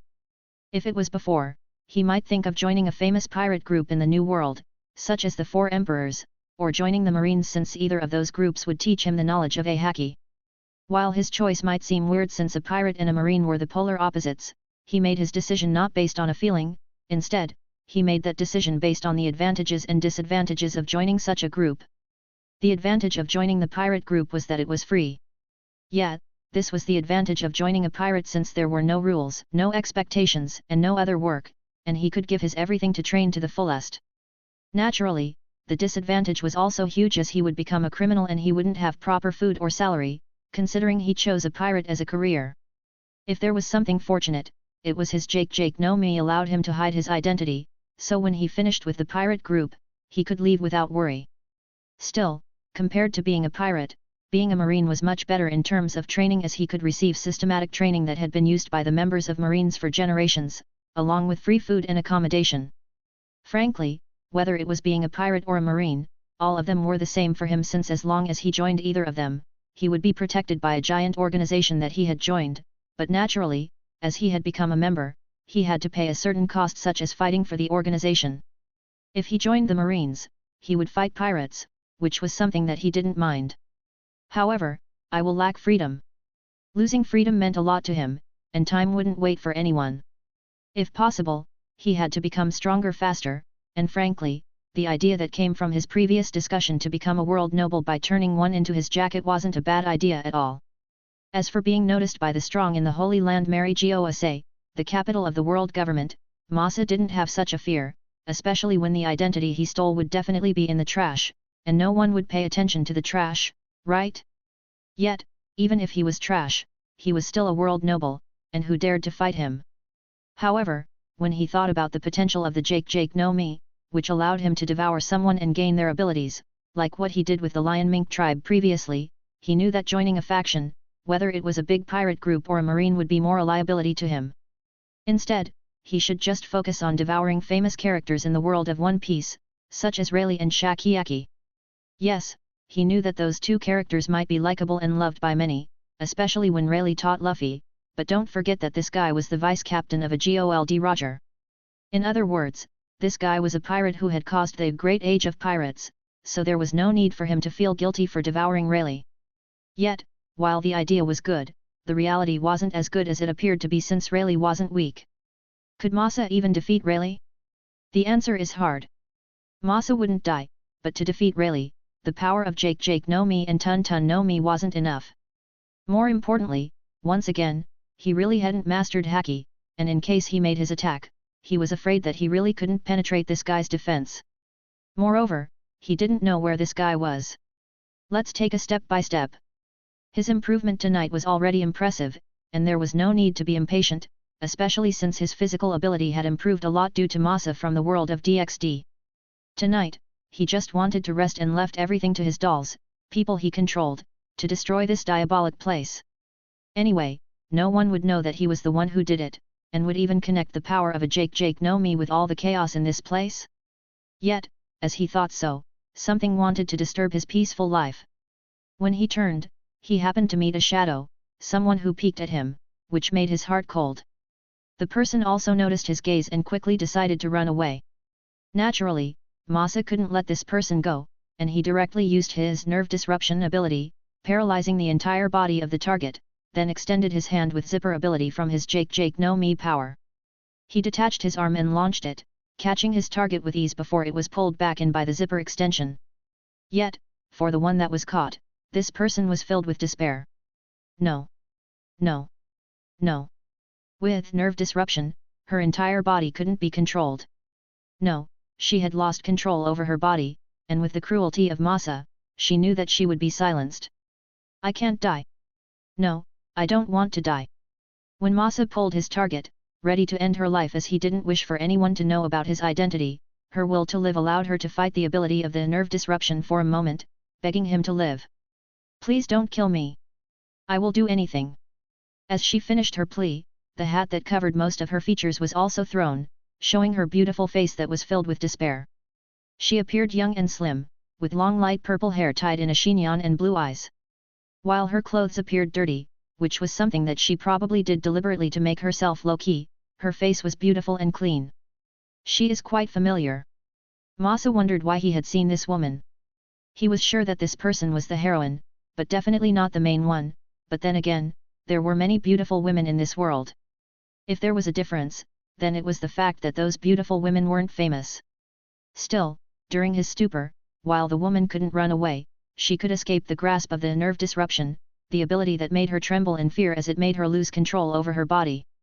As a thief from the weakest sea, Karina's life had been smooth, especially when all the people she met had a low IQ that she could control, but this time, she met a tough nut to crack since instead of talking, she met a killer that wouldn't show mercy to a beautiful woman like her. Still, she also understood why Masa wanted to silence her, especially with all the commotions he had caused. No one knew about him except her, and of course, he wanted to keep her silent since if everyone knew what he did, then he would be targeted by many forces. This place was weird since it continued to exist even though the Marine headquarters was nearby. Shouldn't this place be destroyed already? If Garp, the hero of the Marines, had used galaxy impact here, this place would be as good as gone. Unfortunately, he never intended to do so and just continued to play the role of a senile old man until his fight with his disciple. Or rather, if one of the admirals came and destroyed this place, then who could stop them? Yet, no one did it and just continued to let this evil place exist, pretending that it didn't exist. Was it because there were many forces that made money in this place, such as the world government, countries, nobles, or even some marines, that no one thought would destroy it? Yet, there was no doubt, as she had been in this place for so long, that the only person that she knew that could take practical action to destroy this place was Masa. However, it was also due to her knowing that this guy was cautious and he was probably a former slave, so he could start his new life without worry, and her existence was nothing but a drag. Yet, once again, she didn't want to die. "Please, please. I don't want to die. I will give you my everything, so, please spare my life." Karina subconsciously made her voice sweet, making her face as pitiful as possible, and even showed her deep cleavage, which was white and smooth. If someone looked closer, one would even see a slight pinkiness that slightly peeked out from the side of her shirt, enchanting her charm even further. This was her ultimate move, and she believed that this man would spare her. Probably. Hopefully. Fortunately, her bet was correct, but unfortunately, this man wasn't like any stupid man who acted arrogantly and idiotically, boasting about everything, whether it was their size or skill, yet sleeping before they even did anything. In front of such a temptation and the stress that Masa encountered after coming to this world for the first time and many other problems, such as killing for the first time, he directly devoured the beautiful woman in front of him. Ah! Oh! Wait! This is my first time, too. Ah! Oh! His direct move startled her, but when Karina looked at him, who hugged her desperately, she loosened herself and gave her everything before screaming sweetly, realizing this guy was more amazing than she had thought to be. Yet, as the two tried to forget many things that happened to them together, the world was in chaos. Chapter 12, First Partner. Chaos on the Sabaody archipelago. The next day, the newspaper and everything else were filled with information about the accident that happened in the Sabaody archipelago. While everything that happened in the lawless area, where all the crime happened, and most that were affected were bad people, which everyone was happy for, many couldn't stay calm, especially when the Marines were also attacked as they tried to stop the chaos. Yet, the focus of everything was simply because those people who had made this commotion were so weird. However, considering the low IQ of the people in this world, there was hardly anyone who thought weirdly about this accident. Instead, everyone just accepted everything the way it was, especially when the information that was gathered during the accident was extremely limited. Yes, nothing was weird except for the fact that all of those people who were rampaging in the lawless area were controlled as mindless dolls by Masa. However, even so, those with high IQs knew that something weird was happening, and some people were worried that this dangerous element that no one knew might become a hidden danger that might cause unrest within the stability of the world. "What are you frowning about, Kizaru?" Sengoku looked at his old comrade with confusion as Tsuru had been reading the newspaper for a while. No, I am just reading the news about the Sabaody. Isn't that good news? Sengoku showed a rare, warm smile. That place should have been destroyed a long time ago. If there is a group of people that wish to destroy it, then why not? As long as the place that was attacked by this group of people wasn't the marine base, other residential areas, or even worse, the places where most nobles and rich resided, everything was okay. Well, you are right. Tsuru nodded, yet even so, she couldn't shake the uncomfortable feeling within her heart, as if someone controlled this group of people from the dark. Then, however, soon, she shook her head for being overthinking. Even if someone was really capable of controlling a group of people like mindless dolls, this person did a good deed by destroying an evil place, such as the lawless area of the Sabaody archipelago. Yet, if this person is an evil, then Tsuru would do her best to catch this person, since she knew that for someone to have the power to control others like a mindless doll, this definitely is a power that shouldn't fall into the hands of an evil person. Yet, while the Marines might react lukewarmly as they weren't affected much, instead, they benefited, since many mice and lice that had been disguising themselves as justice had been taken out due to this incident. Many nobles, rich people, criminals, and many others, whose wealth were related to the lawless area of the Sabaody archipelago, cried and cursed the group of people that had been destroying their source of money. Some of them even complained to the Marines, hoping for the head or the person who had been hiding behind the dark to be caught, as this person had caused unrest in the Sabaody archipelago. Unfortunately, many people in this world had such low IQs that some Marines followed the words of those people, trying to catch all the people who destroyed the lawless area of the Sabaody archipelago. So, at this moment, even if this place was known as lawless, a place that shouldn't be ruled and had been ignored, it was full of Marines that was ready to catch anyone who was suspicious and related to last night's accident. Yet, unexpectedly, they underestimated this group of people, since, as mindless dolls, there was nothing that they feared. No, so even if there was a group of Marines that surrounded the lawless area, all of them attacked without hesitation and even committed a suicide attack, ignoring their lives, which made the situation even more chaotic than ever. Yet, if someone reacted the most about this incident, it would be a certain Shishibukai member who had a lot of influence on the lawless area of the Sabaody archipelago and whose member died, killed during this accident. Young Master. Machvai's Vivre card is. Everyone had a gloomy expression when they saw the Vivre card of Machvai's. Their family burnt and disappeared. Phew phew phew phew. A tall man with short blonde hair and a flamboyant coat laughed with all of his might, yet for those who heard his laugh, it gave them a shudder of fear. His expression was distorted, and blood veins were so prominent on his face, showing how furious he was. How dare you touch my family? Don Quixote da Flamingo couldn't control his emotions, and a powerful aura swept over his body, causing many to stumble, lose their footing, or, even worse, pass out. Young Master. Yet, everyone understood da Flamingo's feelings, since for him, his family, and this pirate group was his everything, and touching his family meant death. Wait here, I will go to Sabaody. Yes. After da Flamingo said so, he left his home, soaring toward the sky, aiming for the life that had killed his family. Yet, Masa, who had taken the life of Machvais, knew nothing about that. Instead, he was just woken up and then looked at the woman who had taken his virginity. Karina. Out of all the women that he slept with, he wondered how he could sleep with Karina, one of the heroines in One Piece, who was also known as Nami's rival. His plan was to go after Nami's older sister in the beginning, but he got her rival instead. Well, it doesn't matter. Masa then took out 10 million belly, which he had taken from the lawless area, to give to Karina. He didn't plan to bring her with him, considering his adventurer was full of danger and, more importantly, to become stronger, he would be ruthless. His life in this world would definitely be different from Luffy, who would just beat up the villains and then continue with his adventure. To become powerful, he would do anything, and for Karina, who had a gentle heart, she definitely couldn't stay with him. It was just when he was about to leave that his hand was grasped. Are you going to leave me after you took my virginity? Masa fell silent, watching Karina, who suddenly woke up and also took out the 10 million belly into her pocket so naturally. Still, before he even said anything, she cried loudly and blamed him. How cruel! After everything we have done, you are going to leave me like that? Do you want to follow me? Let's go.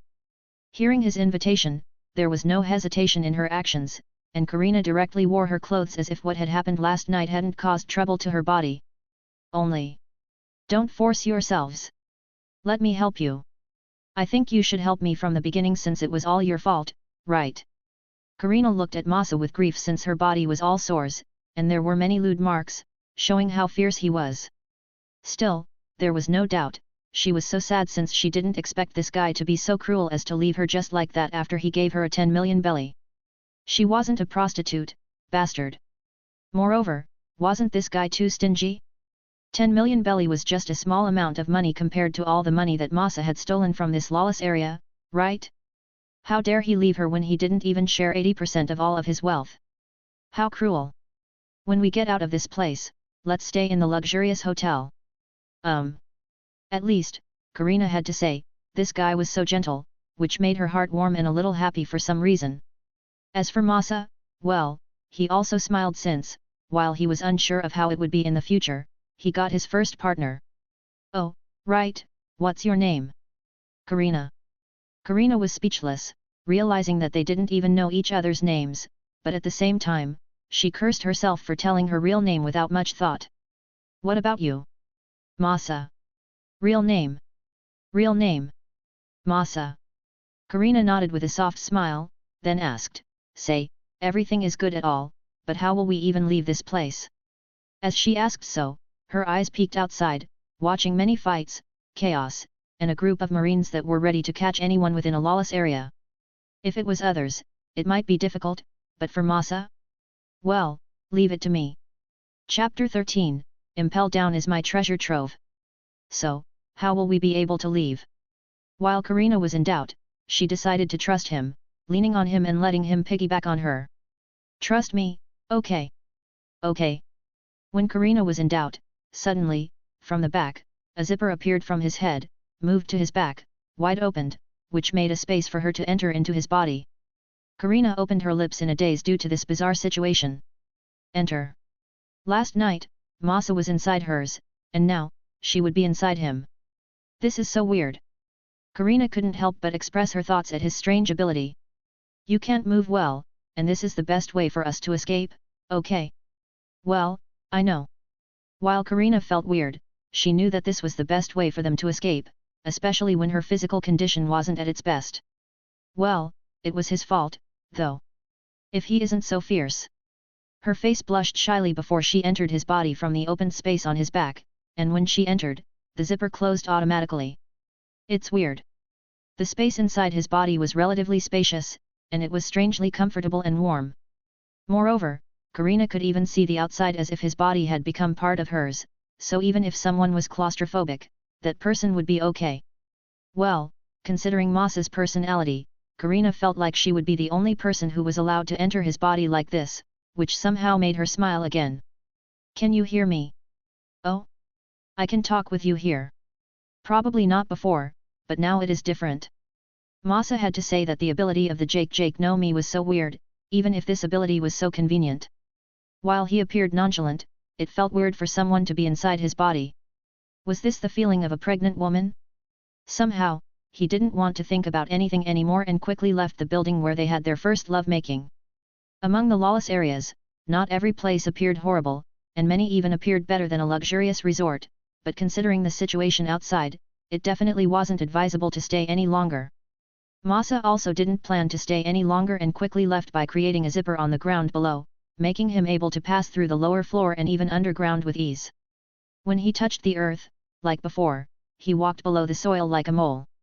Naturally, Karina saw everything, and this confused her.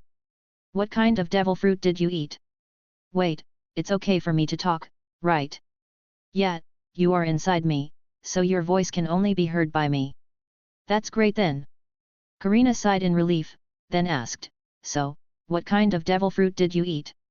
Frankly, she really couldn't tell since Masa's devil fruit could do a lot of things, from creating a zipper, detaching his hand, turning his body flat, walking on the underground with ease, and even keeping her inside his body. More importantly, yesterday. She felt like she had missed something important yesterday when she peeked at him, seemingly suddenly becoming stronger.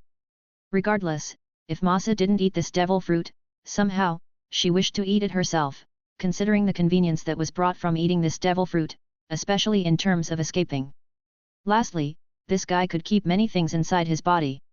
While Karina wasn't sure, somehow, she could tell that all the wealth in the lawless area was already taken by this man of hers, and while she wasn't sure of the total amount, it wouldn't be weird of him to have hundreds of millions of belly.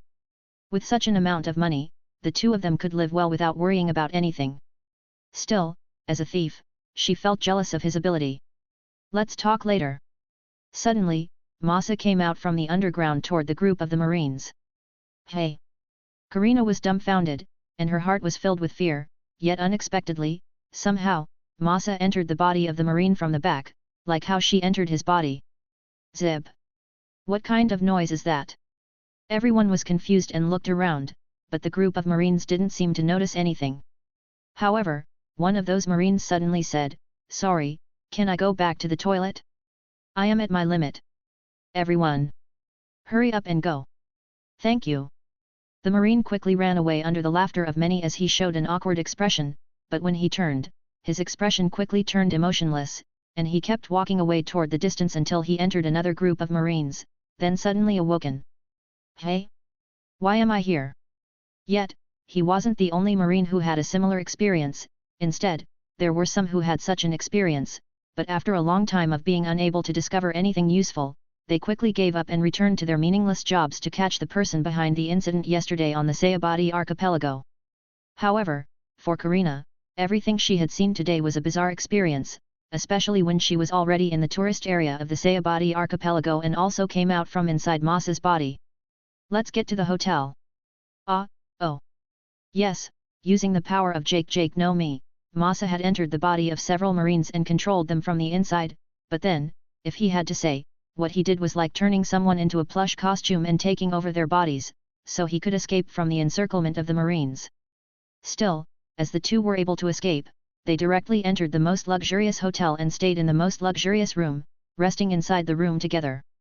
While Karina kept staring at him, wondering what kind of devil fruit this guy had eaten, Masa thought about his next plan. While he was thinking of devouring Rayleigh to get this guy's talent, ability, experience, and everything, he knew that it was unrealistic. Even with the combination of the three masses, he knew that he wasn't Rayleigh's opponent, at least until he mastered Haki. If possible, I want to enter Impel Down.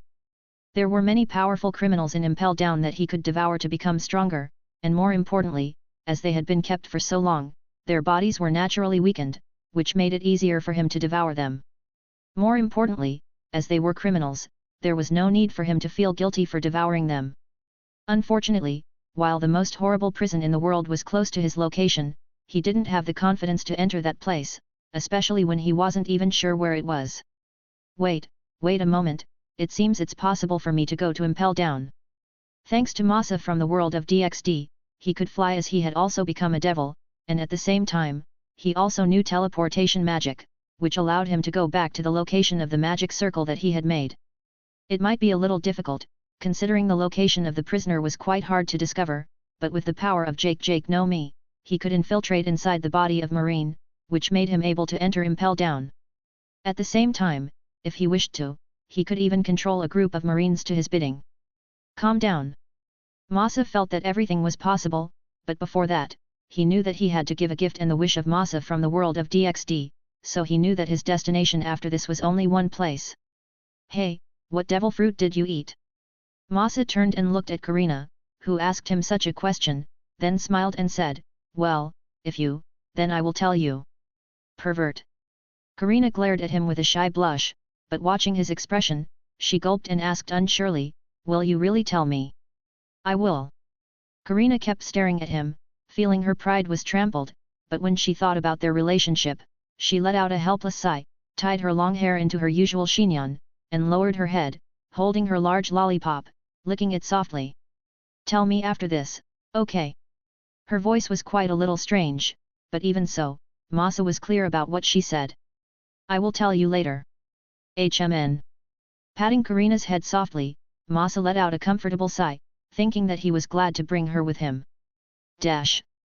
By the way, it might be weird, but some characters might be likable in the original story, but in this story, it might not be the case, so if you like a certain character and I make him into an enemy of the MC, don't hate me, Okay? Masa is practical and logical. Instead of a feeling, he relies on logic, but he still has a bottom line since he won't hurt the innocent. Still, to be honest, do you think that pirates are all like Luffy, who just goes to the adventurer in reality? In reality, all the pirates are far worse than you imagine, this is the fact, even if we try to deny it as we love Luffy and all of those lovable characters. Nevertheless, thanks for reading. Chapter 14, Good Luck. Jake no me. Jake no am I. So you are a human jacket. Yup. The two rested and played around in the hotel in the Sabaody archipelago, and this time, Masa accompanied Karina in buying clothes as he read a book about navigation quietly. As expected of this island, even if there was a place known as a lawless area, the other area was quite decent, and he could find many important books to enhance his knowledge of navigation, medicines, history, geography, and many others. Still, considering his situation, he decided to learn navigation first, and at the same time, he had to say the power of 3 Masa made him able to learn everything fast, and his body also grew stronger and stronger, especially after he had devoured the user of Tun no Mi. When he thought about the original user of this devil fruit, Mach Vice, he thought that this guy was a clown. He knew that this might seem like an exaggeration, but this was the fact he got from this guy, especially when all the names of his moves had either 1,000 tons or even 10,000 tons in weight, when the truth was that wasn't the case at all. If the user of Tun no Mi could really increase its weight to 10,000 tons, then he believed that user would already become one of the strongest. More importantly, when one increases one's weight with this devil fruit, it makes it harder for them to move. If he made an example, it was like how one carries a heavy thing and needs to move slowly to move. So, the fact that Mach Vice shouted 1,000 or 10,000 tons was nothing but a lie. If he wanted to make his fist into the 10,000 ton weight, his physical capability also needed to reach a certain standard, or else, he could only be like either Mach Vice or Makita, who floated toward the sky and then dropped themselves toward their opponents. However, a devil fruit ability was full of possibilities, and he might probably be able to develop the Tun no Mi into an illusionary weight instead of a real weight, so that way, while the damage he caused with this ability increased, the standard of physical ability that he needed to reach wasn't that much different. Yet, in this world, whether he wanted it or not, physical ability was the core. Even the admirals of the Marines, who ate a Logia type of fruit, also needed to train their physical ability to strengthen their devil fruit abilities. To become the strongest in this world, a strong physical ability was needed. Masa knew that, but the improvement of physical ability wasn't easy, and it needed long, tough, bloody training, which was kind of troublesome, especially when he wanted to get stronger faster. Fortunately, Jake no Mi solved all of his troubles, but the problem was it wasn't easy to devour those strong people. At the same time, he really felt that his decision to devour the Tun no Mi was a bit hasty, especially when the number of devil fruits that he should be able to consume was only 3. While it might increase in the future, he could only consume 3 now, and as he had consumed 2, he could only eat 1 more.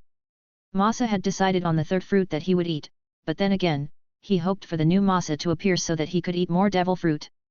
Yet, Karina was dumbfounded when she learned her man ate a Jake no Mi. Human jacket. Karina wondered how such a strange ability could become such a versatile ability, but then again, when she thought about Masa's IQ, she felt that it was normal. However, it was only Masa who was smart, the rest were all the same in his mind since, in her mind, most of the people in this world were idiots, and all of them had such low IQs that she could fool them like a toy. By the way, how long are you going to shop? Masa couldn't help but ask this question since this woman had spent 100 million of belly for shopping. Damn, how wasteful. 100 million bellies could be used for many things, but this woman used it for clothes that she might not even wear in her life. While Masa didn't care much since he didn't lack money as he had ransacked all the wealth in the lawless area, he felt a bit bored since all the clothes she had chosen were a bit conservative. He didn't mind this as she would wear them on the outside, but somehow, as a man, wasn't it natural of him to wish to see something bolder? Let's visit a different store, then. Watching Karina's naughty smile, Masa nodded.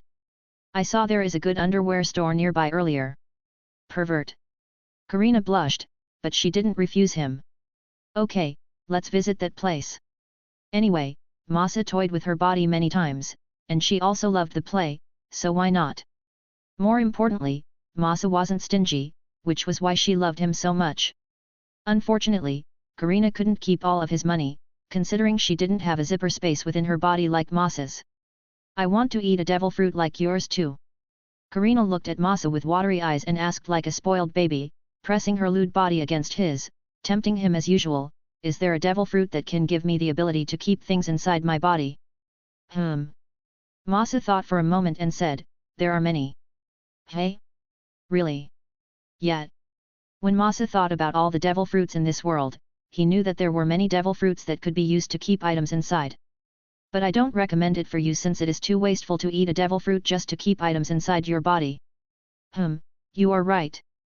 Karina knew the cost of the power of the devil fruit would make her unable to swim, and if she traded her ability to swim for a meaningless ability, then she would cry without tears. However, Karina had to say that this guy was amazing to develop a trash-like devil fruit into a unique power that made her jealous. Let's say you can eat a devil fruit, what will you eat?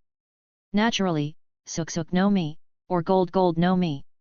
Either becoming an invisible woman to become the best thief or controlling gold to become the richest. Hearing her greedy ambition, Masa could only stare at this woman helplessly. Or, if possible, is there a devil fruit that is like yours? Fuku no mi, then. Fuku no mi. Yet, you will become human clothing and make any clothes you wish. Moreover, you can also do something like what I do. Or rather, this devil fruit should be a better version of my devil fruit. Yes, while Masa didn't like it compared to the Fuku no mi, he knew himself that the Jake no mi was the lower version, but then again, no matter how powerful the devil fruit was, if the user was trash, then they would be trash no matter what. Fuku no mi. Karina murmured. Isn't this the ultimate devil fruit? Among all the clothes she bought, she didn't buy a jacket since Masa could use his ability to create a jacket, but if she ate a Fuku no mi, then couldn't she create all the clothes she wished to wear? More importantly, she could do all the things that Masa could do. Damn, this was her dream devil fruit. Let's get it, then. Karina was sure that in the eyes of others, the Fuku no mi was treated like trash, and with the low IQs of the people in this world, she believed that she could get this devil fruit. It isn't easy to get one. Everything is based on luck, and I think that there is a better devil fruit than the Fuku no mi for you. Oh? What kind of a devil fruit is it? However, Masa couldn't answer Karina's question since a group of people stopped their steps. Give us all of your things and leave your woman with us. Karina and Masa. Karina, how many again is it? 10? Or more? I forgot to count after 10. The two of them sighed helplessly, thinking about the number of times that they had been stopped by criminals, pirates, and other types of bad people. All of them were the same, wishing to get his money and Karina. Even though it has been 10 or so, shouldn't they remember us already?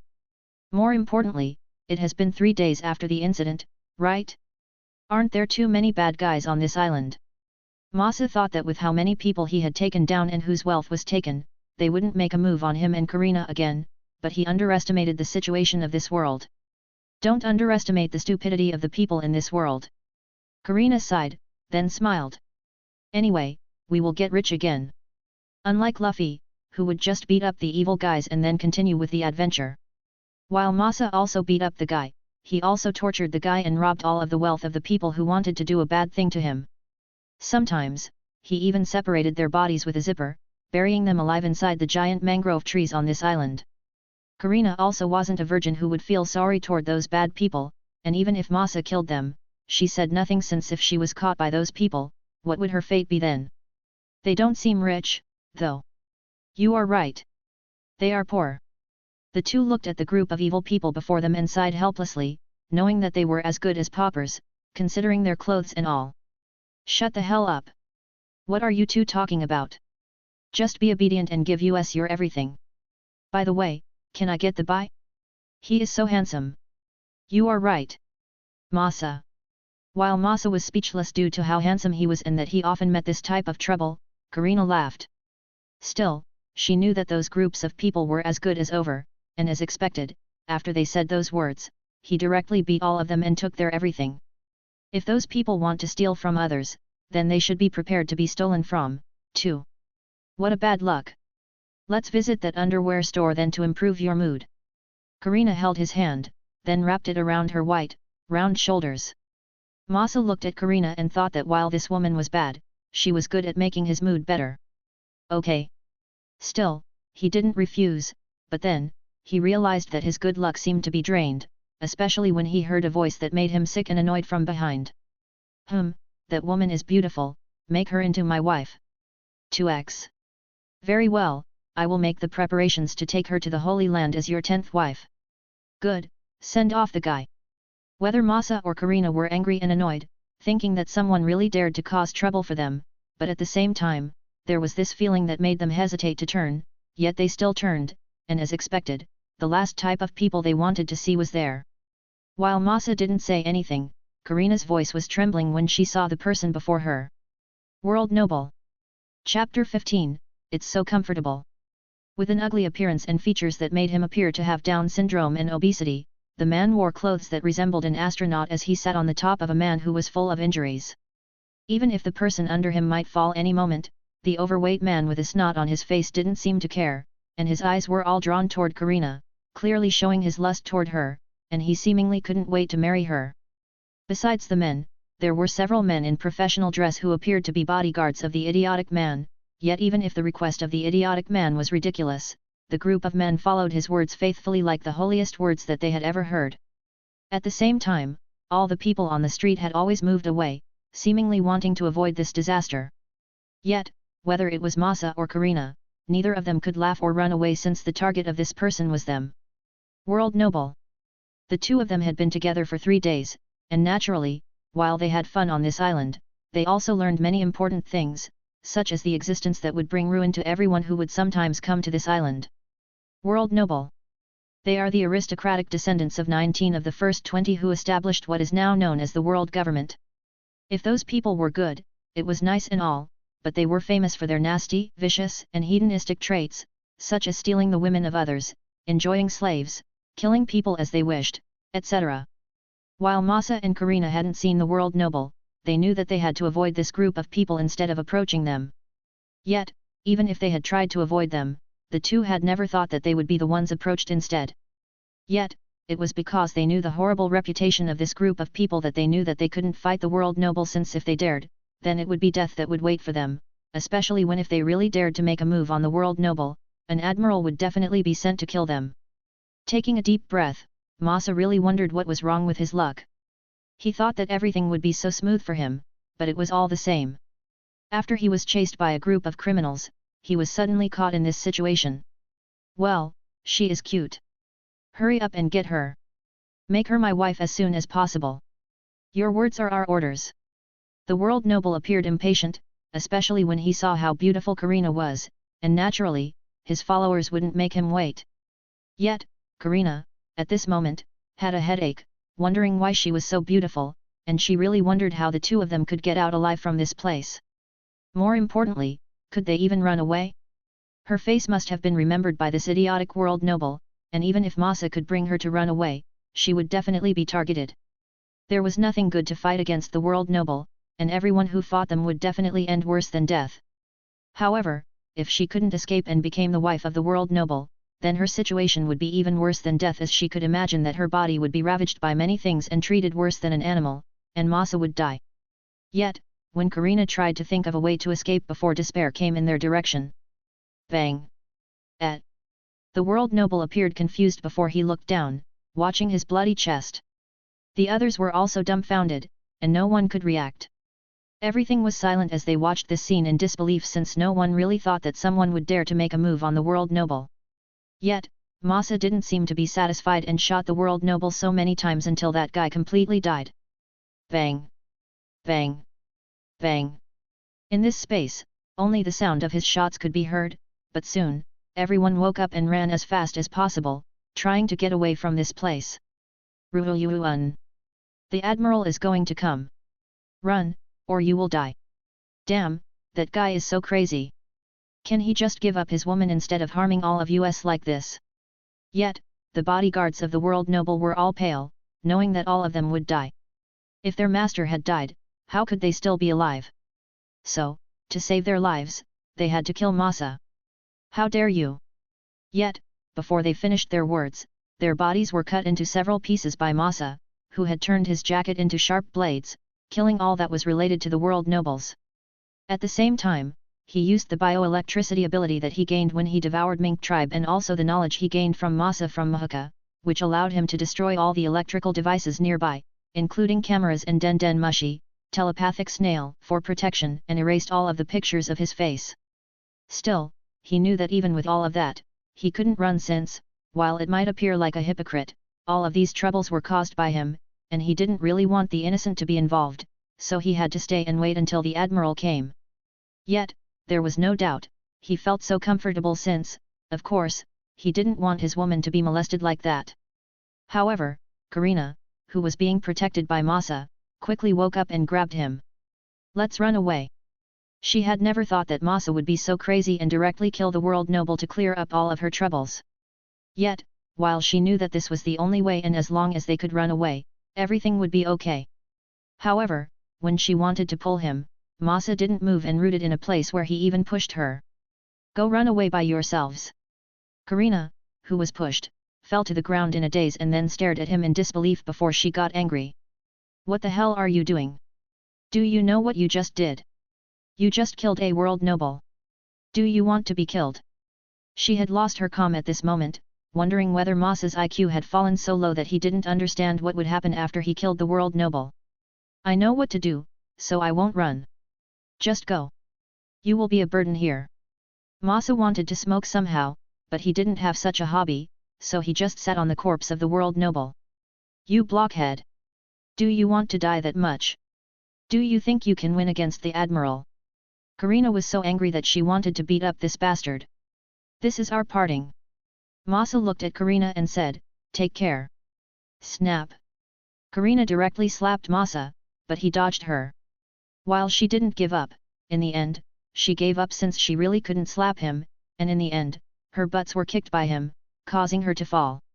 "Get the hell out of here, you bitch!" This time, Masa was angry and scolded Karina, which made her angry in return. "Okay, I will leave. Stay here all you want, bastard." Still, her movement was so slow, and Karina kept mocking him as if waiting for him to move, but Masa didn't and even sat on the top of the corpse of World Noble, waiting for the Admiral to come. "Do you want some?" Masa turned and looked at the slave that was used by the World Noble as a horse, offered him a cigar. "It's an expensive one." "Thanks." "No problem."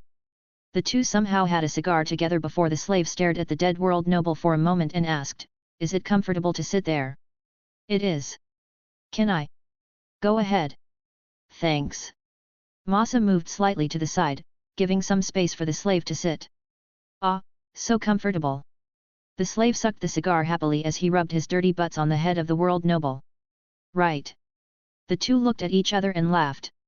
"Well, I am happy for the last time." The slave looked at Masa with a happy smile as he held a gun in his hand. "I will go first. I will save a place for you over there." Bang! The slave committed suicide and died, yet the smile on his face was so bright that it was almost blinding. Masa didn't say anything and just sucked his cigar, trying to calm his trembling hand, and at the same time, he wondered who would come. Akainu, Kuzan, or Kizaru. Either way, it didn't matter, but he didn't expect that it hadn't been a week that he was in this world, yet expectedly, he had to face an Admiral. Taking a deep breath, he thought that his third devil fruit was coming. Chapter 16, Kill the Admiral. The World Noble is killed. Sengoku was dumbfounded and raised his voice high when he heard the news. "Why yes, sir. Damn. How could one stay calm when one heard the World Noble was killed? In the worst case, on the place where the World Noble was killed, a buster call might happen and destroy the island to appease the anger of the World Noble and the government. Yet, as a fleet admiral of Marines, Sengoku allowed the innocents to be killed for just something like this. Yes, the World Noble might be revered by many, but Sengoku didn't think so, yet it didn't change the fact that their position was important, and the death of one of them meant that as a Marine, he had to catch the perpetrator no matter what. He isn't running away, right? No, the killer is still there. Hey? Really? Sengoku was dumbfounded. Yet, he is sitting on the top of the World Noble corpse, smoking a cigar, as if he is waiting for our response. The man gulped, reporting what he had seen at the place of crime as he observed Masa from a distance. "Admiral, what should we do? Damn, is this person looking down on us Marines? Somehow, Sengoku got angry when he thought that the criminal who had caused all of this trouble didn't run away and just waited in a place, seemingly not caring about what kind of trouble he had caused. Sengoku-san, how about you let me come? Kizaru. That person might be dangerous. Don't let others get close. I will handle him myself. Sengoku looked at one of the admirals of the Marines with a monkey-like face, yet tall height and yellow suit. The man might not be handsome, but it was impossible to forget about his unique traits. Then, go. Sengoku nodded and agreed to Kizaru's offer since he knew well that among all the admirals, there was no doubt Kizaru was the fastest. More importantly, if possible, he didn't want to sacrifice the lives of the Marines, especially after the Sabaody archipelago incident a few days ago, as many Marines lost their lives after the incident. While those Marines might be just the lowest of the lowest, they were still the Marines, so how could Sengoku allow them to be hurt? More importantly, with Kizaru, everything would be okay. Then, I will leave first. Okay, be careful. Kizaru only snickered when he heard Sengoku's words since, in this world, there was no one who could even kill him. So, without wasting his time, he transformed himself into a light and moved toward the Sabaody archipelago, the place where the criminal that had caused all the trouble was waiting. Meanwhile, Masa, who sat on top of the world noble, also made up his preparation, thinking about all the abilities that he had and the arsenals he had to fight one of the admirals from the Marines. Haki. This was his biggest trouble since Masa hadn't learned a haki, especially the armament haki, which allowed him to attack the Logia type of devil fruit user. Yes, as the admirals were Logia type devil fruit users, unless one used haki, they couldn't attack them no matter what.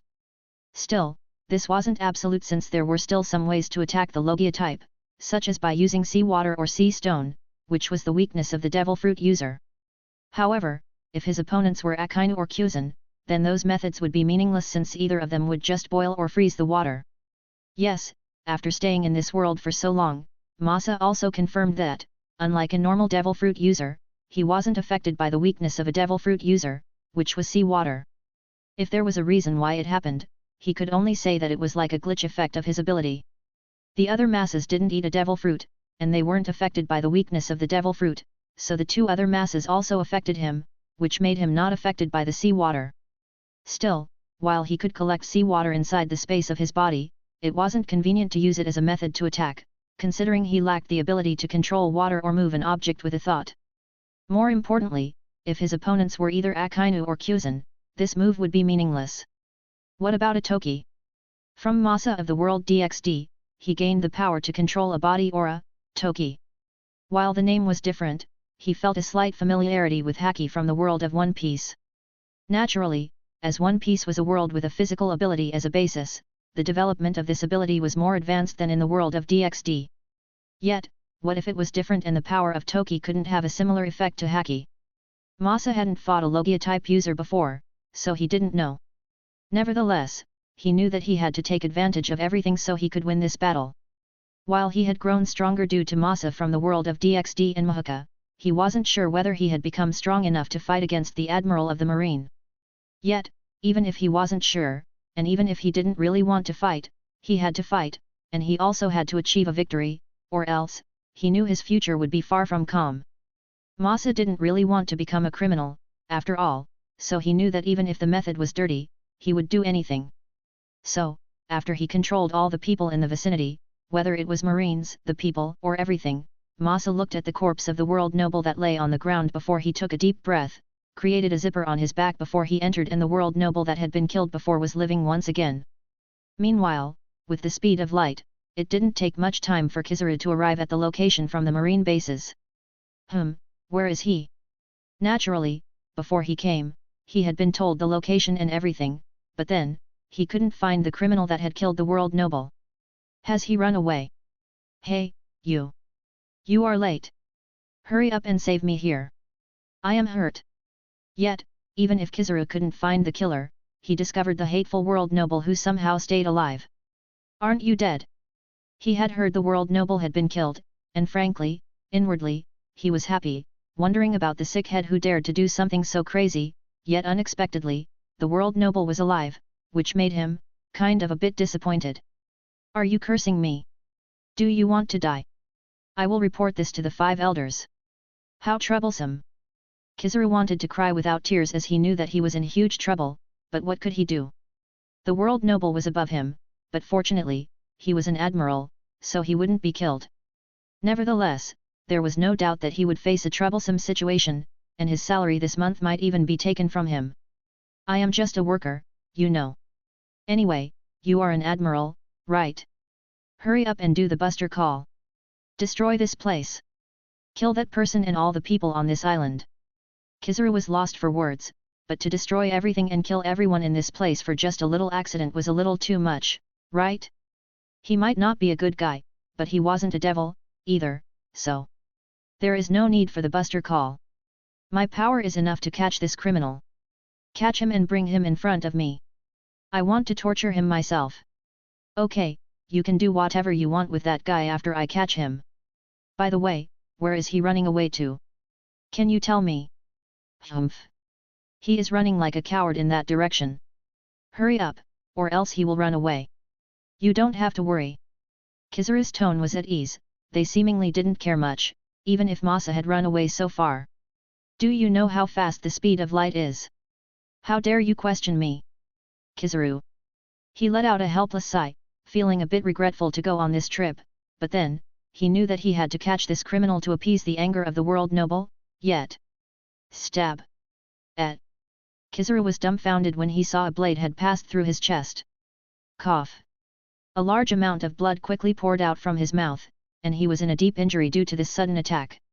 At the same time, when he observed the blade instead of the blackish color of armament haki, he saw an invisible clad around the blade, which confused him. However, he realized the danger that was about to come, especially when he saw the world noble, who had acted like a bitch before, suddenly tried to put handcuffs on his arm. Those handcuffs!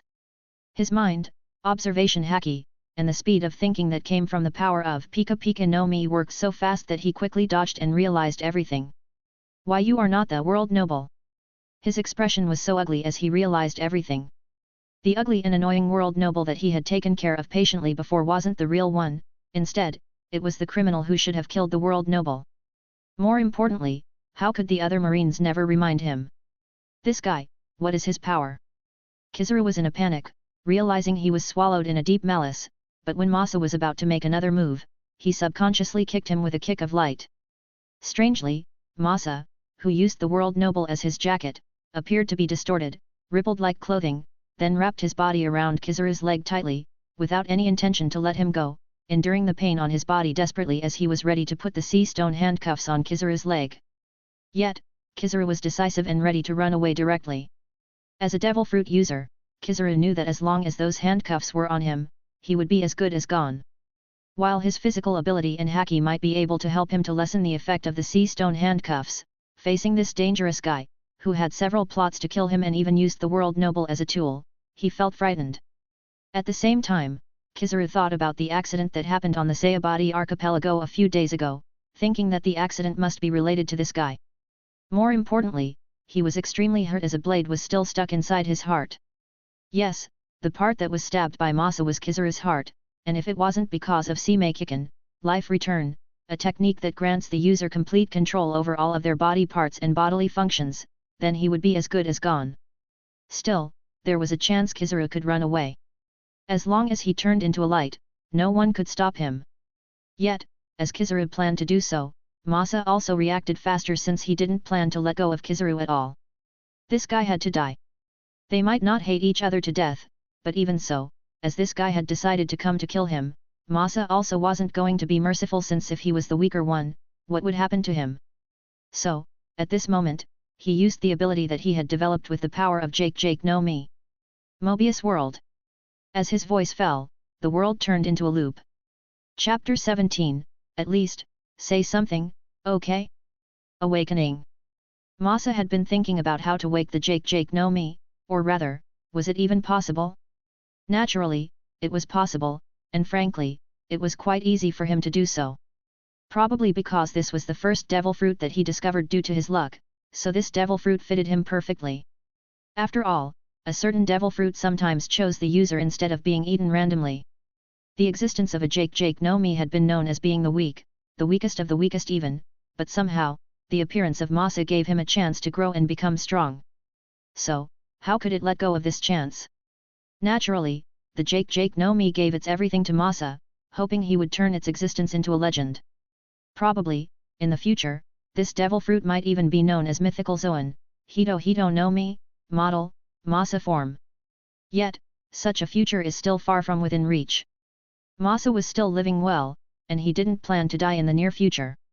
Moreover, he planned to live for a long time, and it was impossible for him to stop the development of the Jake no Mi, since if so, this power would become trash, a burden for him, so he tried his best to develop this ability further and found its way. Mobius World. This was the awakening of the Jake no Mi that he developed. Originally, the development of this ability might take a few years or so if he was alone, but as he had his ability, which made him 3 times stronger, more talented, smarter, and everything, he was able to develop the awakening of the Jake no Mi in just a few days. There was also an element of desperation as he had to fight Kizaru, one of the famous admirals and the strongest character in One Piece, so it pushed him even further and developed this technique. A Mobius strip, Mobius band, or Mobius loop is a surface that can be formed by attaching the ends of a strip of paper or cloth together with a half twist. In simple words, it is a loop, an endless surface where there is no end. Yes, instead of aiming for an attack, like a normal awakening such as the Ito no Mi, which turned the surrounding area into a string, Masa decided to develop this awakening technique into a trap-based technique to devour his opponent. Frankly, while it was possible for him to turn the surroundings into a jacket-like property or a zipper to create a gigantic monster, Masa felt the attack of such a technique wouldn't be that powerful. After all, no matter how much he tried to make a jacket powerful, a jacket was, in the end, just a piece of clothing. So, instead of forcing himself to turn a jacket into a powerful weapon, Masa thought of bringing the advantage of the clothes to the limit, a concept-based ability, and the answer to that was the Mobius strip. By adding the element of the Mobius strip and the space ability of the Jake no Mi, Masa put his opponent inside this endless, loop space where they couldn't escape and would be trapped forever. Naturally, while this technique was powerful, it had a lot of weaknesses. First, because it was his first time, this technique wasn't as powerful as it appeared to be. Secondly, as this technique was created based on the Jake no Mi, the extreme temperatures, especially those with a heat-related ability, definitely could destroy this space with ease as he didn't have a heat-resistant ability. Cold is also the same as being frozen, which makes the clothes stiff. So, there was no doubt, in the case of Akainu or Kyuzan, who came to fight him, Masa could be beaten even if he used this awakening technique. Thirdly, as it was a jacket, it was clothing, so a sharp thing was its natural weakness, as clothing could easily be cut down. However, while this technique might be weak against those with extreme temperature-related abilities, it was powerful, especially against those who focused on physical ability, blunt force-related ability, or used their bodies as a weapon. If the one who came to him was Garp or Sengoku, Masa had the confidence to trap the two of them down. Well, even if Whitebeard came with this technique, Masa believed that he could trap the strongest man in the world. After all, the advantage of clothing was that it was quite resistant to blunt force attacks. Nevertheless, trapping aside, defeating them was different, he thought, as he wouldn't have the means to defeat them. Still, his opponent was Kizaru. No, Masa was glad that among all the admirals, his opponent was Kizaru since, unlike Akainu or Kyuzan, Kizaru's laser beam might be quite powerful, but it was still within the tolerance limit of his technique. Kizaru, who was trapped by this technique, was startled, but his priority had always been running away, so even if he was caught, he quickly turned into a light to run away. Unfortunately, I can't run away. Kizaru was so dumbfounded that snot came out from his nose, and his body was covered in cold sweat due to excessive consumption of his physical ability and panic. After all, this was his first time encountering this type of ability, and it trapped him like this. As someone who had eaten the Pika no Mi and became the fastest man in the world, this was his first time to encounter such a complex and complicated ability. What the hell is this? The space surrounding him had a strange color, mainly black and other colors, and was made from a type of clothing. Yet, what made him crazy was the fact that this space caused his consciousness to slowly fade, which frightened him. It was like his mind was slowly being corroded, and more importantly, he couldn't escape no matter how fast he was. No matter where he went, up, down, left, or right, he would return to his original spot. It was as if he was a hamster running within a running wheel. What is this? What is this? As Kizaru asked, his body became brighter, as if he were trying to erase all the fear within his heart. Still, even if he was panicking, he was an admiral, so it was impossible for him to fall so easily, and he was using his observation haki, trying to figure out the existence as he held his wounded chest, trying to close it with his Seimei Kikken. Unfortunately, his attainment of the physical technique wasn't that high, especially when no one could kill him, and his Pika Pika no Mi was just too powerful.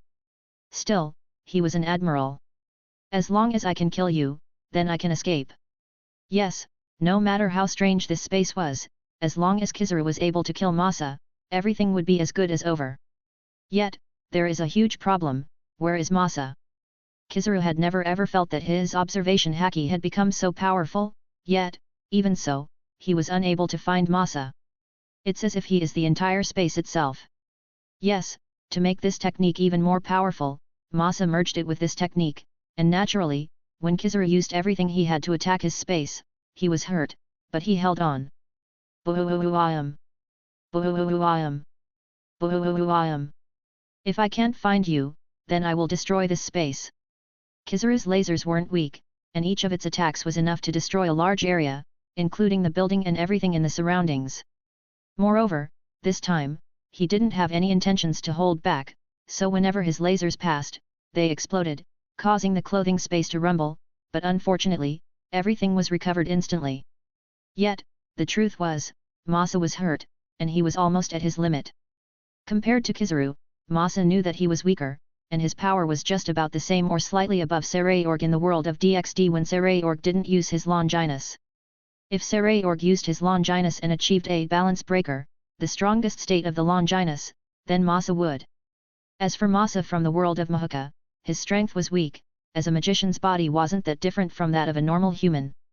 While he had many unique magics, all of those abilities were meaningless to the strong people in the world of One Piece, whose will could even be used as a weapon or make people pass out. So, with all of that, if he made a comparison to the world of One Piece, his physical ability was about a vice-admiral in the Marines at best, and with such a power, there was no way that he could even dream of defeating Kizaru. Yet, Masa had never fought fairly, and he had started this fight with a despicable strategy, so until the end, that is what he would do since he didn't want to lose. Well, even if he did lose, he wouldn't die, so why not give his everything, right? Come out. Fight fairly, you coward. Don't you dare hide.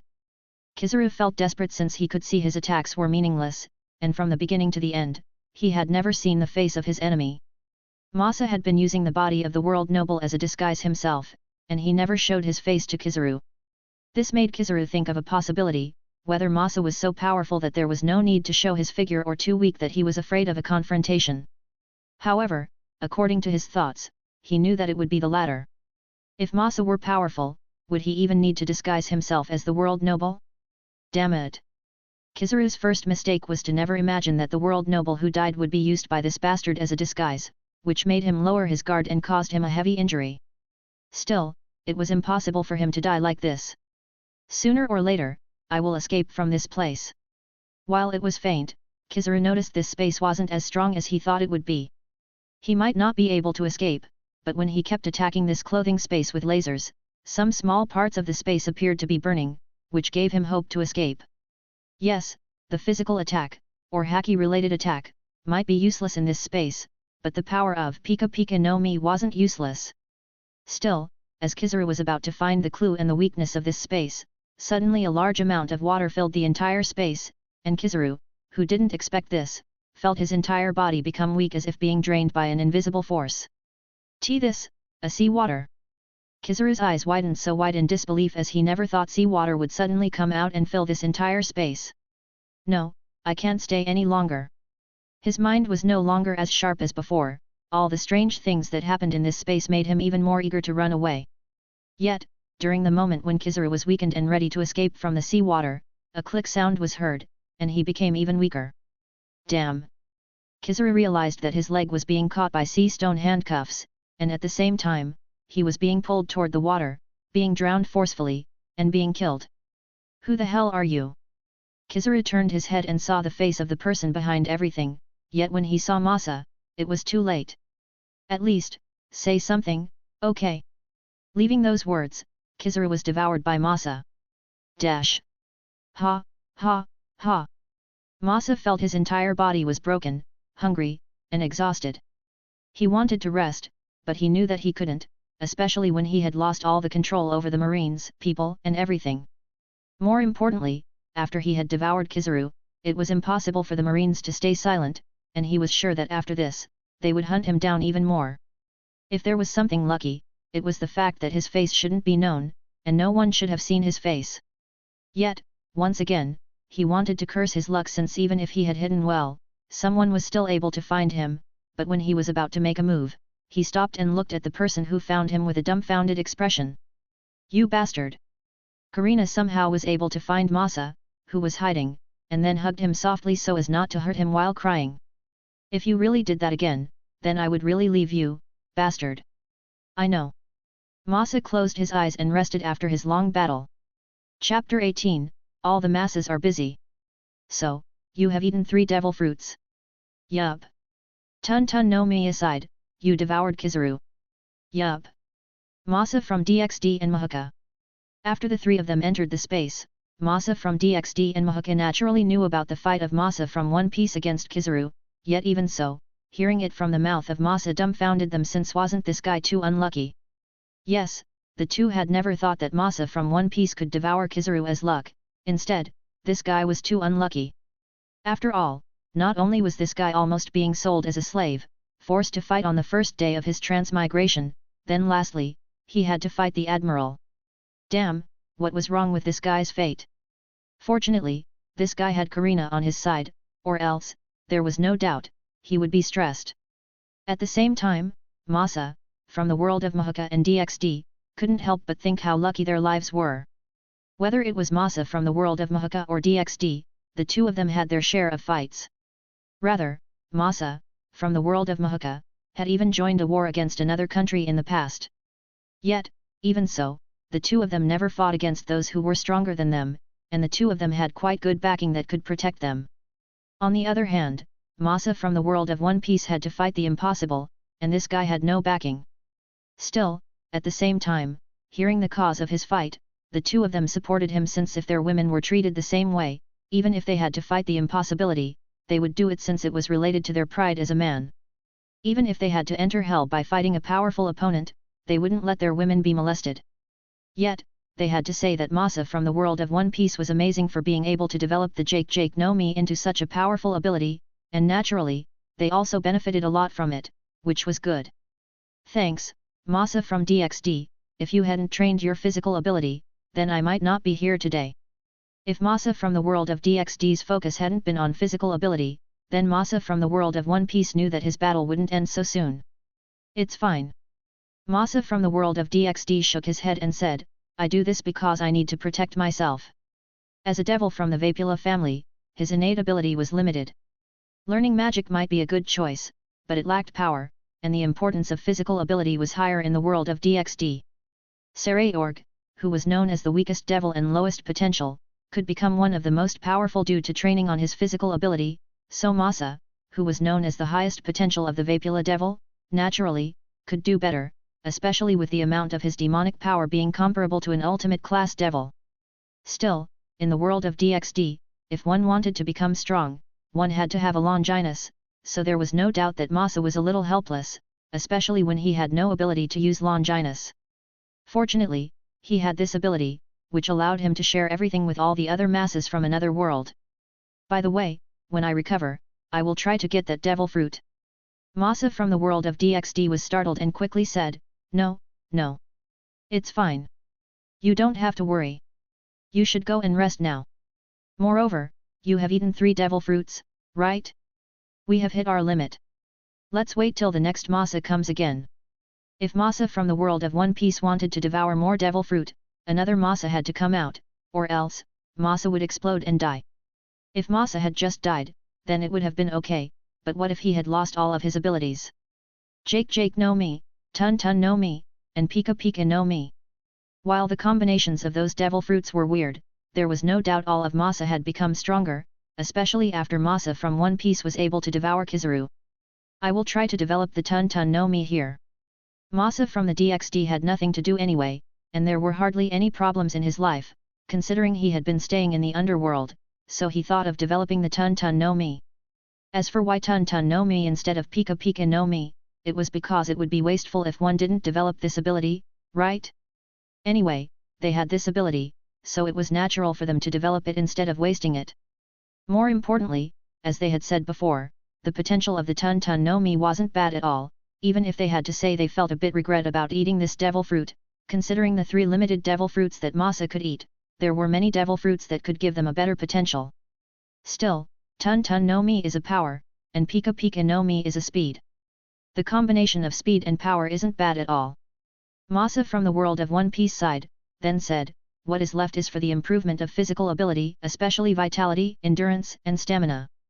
So, in case the next Masa appeared, his choice of the next devil fruit was obvious. Still, I am sorry for not being able to help much. Masa from the world of Mahaka felt quite inferior since he knew that he couldn't help much, yet what could he do? The magic in his world couldn't be used freely like in the world of DXD, and his physical ability wasn't that strong, to begin with. No, no. You have helped me so much. If you aren't there, then my picture will be seen everywhere, and I will become the most vicious criminal on the next day. Yes, if there wasn't Masa from the world of Mahaka, Masa knew that it would be hard for him to hide his identity. Masa from the world of Mahaka might not be that powerful, but his attainments in bioelectricity-related magics, control over the minds, and technology-related knowledge were amazing, which greatly helped him to make his situation in the fight convenient. That's great then. Still, each Masa had their own role, and they helped each other become stronger. Masa, from the world of One Piece, tried to acquire a new ability and became stronger in his own ways. Masa, from the world of DXD, learned magic, strengthened his physical ability, and learned everything that was possible to be learned. Meanwhile, Masa, from the world of Mahaka, was probably the most complex as not only was he a magician, a scientist, a researcher, a doctor, and even a businessman. This guy learned everything that he could to improve his power and family, even if his ability was limited. Yes, the Ishiki family might be a member of the 18 assistant houses, which meant Masa from the world of Mahaka was part of one of the strongest magician families in his country, yet even so, his family wasn't the strongest, and even on the weakest side, especially when it was compared to the other magician families, which was related to the 18 assistant houses. Heck, some of them were even weaker than other lower-ranking families. So, at this moment, while Masa from the world of One Piece wanted to take it easy and rest after his long fight with Kizaru, Masa from the Mahaka decided to take a turn to become the protagonist of the story, trying to strengthen himself and his family and if possible tried to protect himself and his family from the protagonist of the world Mahaka, who could destroy the world with a nuclear fission similar to the type of magic. Because of that, Masa from the world of Mahaka also said, for the development of the Pika Pika no Mi, leave that to me. All Masa wanted was to become stronger, and they would support each other in doing that. Chapter 19, Every protagonist should have a little sister. BZZT. BZZT. BZZT. In the underground research facility, a single figure was covered in electricity as if he had become lightning itself. After Masa from the world of One Piece devoured one of the mink tribe, Masa from the world of Mahaka developed many abilities related to bioelectricity that were related to the improvement of physical ability. Even though in the beginning, he might have appeared as a master of medicine or the human body due to his attainment of bioelectricity-related magic, he knew that he was just a beginner in this area. Instead, the only magic that he had developed that was related to the body before he got the ability to share everything with others was just electroreception, which allowed him to sense his surrounding environment by generating electric fields and detecting distortions, which worked like a radar, and also resistance magic, especially toward that mental, illusion, manipulation, and spy type of magics. Yes, that's it, only those two types of magic that he could develop, especially ones that were related to the body. Yet, this was normal since the body was sensitive and delicate, one mistake would lead him to his death, too. While his computing ability was good due to his good brain, there was still a limit as he didn't have an innate ability that allowed him to see everything in a detailed manner like Tatsuya's elemental sight, a sensory ability that allows Tatsuya to connect to the information dimension and identify everything down to every detail. To be honest, part of him wished to just devour Tatsuya with the ability of a Jake no Mi. Yes, Masa knew that he was being cruel, but then again, in this world, he felt the necessity of power. The conflict between normal humans and magicians was too much in this world. On the one hand, humans felt threatened by the change of the status of a magician from a weapon or tool that was used in a war to becoming similar to or even better than them. In another, the magicians expected a similar status or even a better status than those of a normal human since they had been working hard to protect everyone in this dangerous world. The two parties never expected to be at peace, and the conflict kept clashing. Frankly, there was no peaceful way to solve this problem, and Masa felt Tatsuya's original method to change the view of a magician as a tool or a weapon into something essential, such as helping an energy producer, was a weak method. After all, no matter what, the role of a magician was a deterrent, a weapon, so if a magician's role became an energy producer, then the country would lack a power deterrent toward other countries, who focused all of their magicians to become the sharpest blade to kill their enemies. If there was a way for someone to stop this conflict, then there were 3 methods that he could think of. First, all the magicians should be erased so that everyone would be a normal human, and no conflict between a magician and a normal human would happen anymore. More importantly, as World War III passed, no Great War happened once again, so the role of a magician as a weapon wasn't as important as before. However, it was impossible for Masa to agree to this method since he was a magician and his family was also a magician, so even if it was bad for a normal human, he supported a magician to have the same or a better right than a normal human even if it was unfair in the eyes of that normal human. Then, what about the second method? The second method he thought of was to turn all the humans into magicians so that there wouldn't be any normal humans anymore. Frankly, this was the best method since that way, there wouldn't be any conflicts as everyone had become a superhuman, a magician. If there was a problem, it would be the fact that the world would be in chaos as everyone had gained a superpower, yet for him, it wasn't a problem since even if his family might be on the weaker side, it wasn't to the point of being so weak that a group of individual magicians, who had just awoken their power, could defeat them. Instead, if everyone became a magician, then his family's status would rise, becoming one of the magician families with a high status in the world. Naturally, while this method was great, it lacked realism since to turn all the humans into a magician, it needed a tremendous amount of energy, and Masa didn't have that energy. So, all that was left was to turn to the third method, and that was to search for a demon king-like existence. Yes, when a huge problem existed, and no one could solve it, everyone would gather together to solve this conflict. It was like how all the countries in the Isekai story would help each other to support a hero to defeat the demon king that ran amok within that Isekai world. It was impossible for 2 countries, especially those that were close to each other, to be friendly all the time, and a conflict was bound to happen whether one wished or not, whether it was due to a resource, people, envy, and many others. However, such a conflict could stop if there was an external problem that 2 countries had to solve together, or else the 2 would be destroyed. Such a problem was the demon king that Masa mentioned before, but in this world, who could become a demon king? A magician might be an exceptional creature, given the power to change reality itself, but even so, the number of those who were strong was limited. Most of the magicians didn't have enough power to fight, and those with limited power had their lives even worse than normal humans who lived in poverty. The world of Mahuka might appear full of dreams, where everyone could become exceptional due to magic, yet the truth is this was a nihilistic world where the strong were feared, and the weak could only succumb. The best way to live in this world was to become strong, but not so strong to cause fear. Masa was able to become such an existence, but even so, he knew that it was far from enough, especially when he thought that conflict appeared in this world. War, war, war. Masa let out a helpless sigh, knowing that even if Tatsuya wasn't around, a war between countries would happen sooner or later. Even if he didn't want to, his family would be involved as they were a magician and a magician was expected to become a weapon to protect a country. This fact, even if many decades had passed since World War III, it wouldn't have changed for a long time. Being strong, but not too strong. Then, did Masa feel regret being born as a magician? No way. Even if being a magician would force him to fight in the war, at least he could determine his fate instead of being a normal human who could only hope for the mercy of the strong. That was why he couldn't stop improving and continued to grow stronger. Naturally, he couldn't be the only one who became stronger, and his family had to become stronger, too, since he wasn't an omnipotent being who could protect everyone when they were in need. Still, when he thought of training harder to become stronger, he heard a notification from outside that told him that someone had come to visit. Masanai-sama, are you here? It's time for dinner. When that sweet, gentle voice was heard, Masa looked at the door of his practice room, which was opened by a cute girl who was looking at him shyly. Yes, like Tatsuya, the protagonist of this world, Masa, from the world of Mahuka, also had a sweet little sister. Chapter 20, the most talented magician of the Ishiki family. Iro Masa. This was his name. Even though he had said that he was part of the Ishiki family, the truth was that his father, who was the little brother of the head of the Ishiki family, was adopted by the Iro family during childhood, so due to that, his family name was Iro. Still, unlike Tatsuya, who had an incomplete family and was treated like a tool by his family, Masa had a completely warm family, including a cute little sister. That was why Masa, from the world of Mahuka, felt a little awkward and felt that he needed to work even harder, especially when he thought of Masa from the world of One Piece, who met so many troubles after he was transmigrated to the world of One Piece.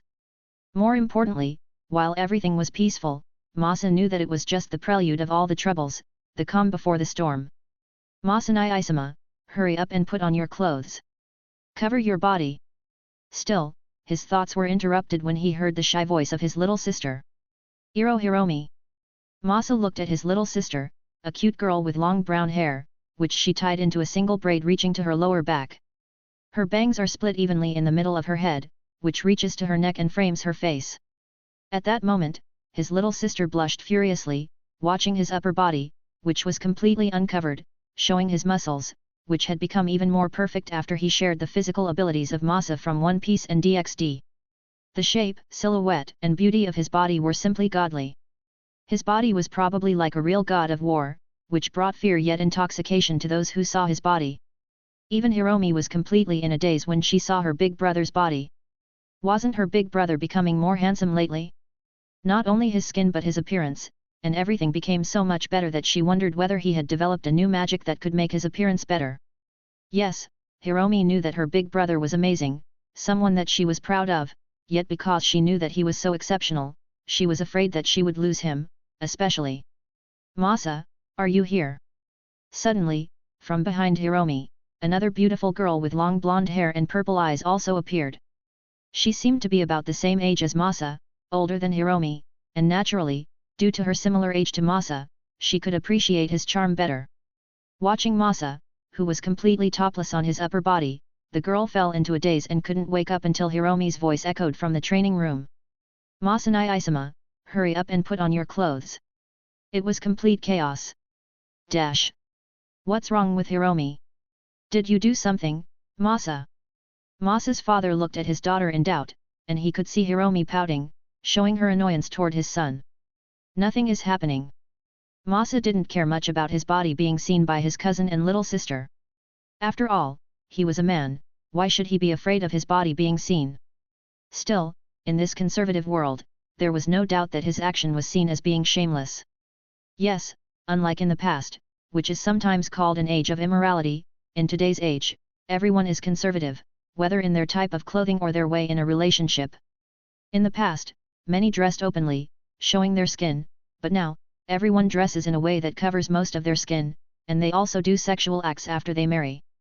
Still, for Masa, in the beginning, this was a bit weird, but for him, who had lived for so long in this world and was also still young, he didn't care much about sexual acts, especially when there were many dangers in this world. A woman is nice and all, but getting stronger is a priority in this world. Ah, uncle, auntie.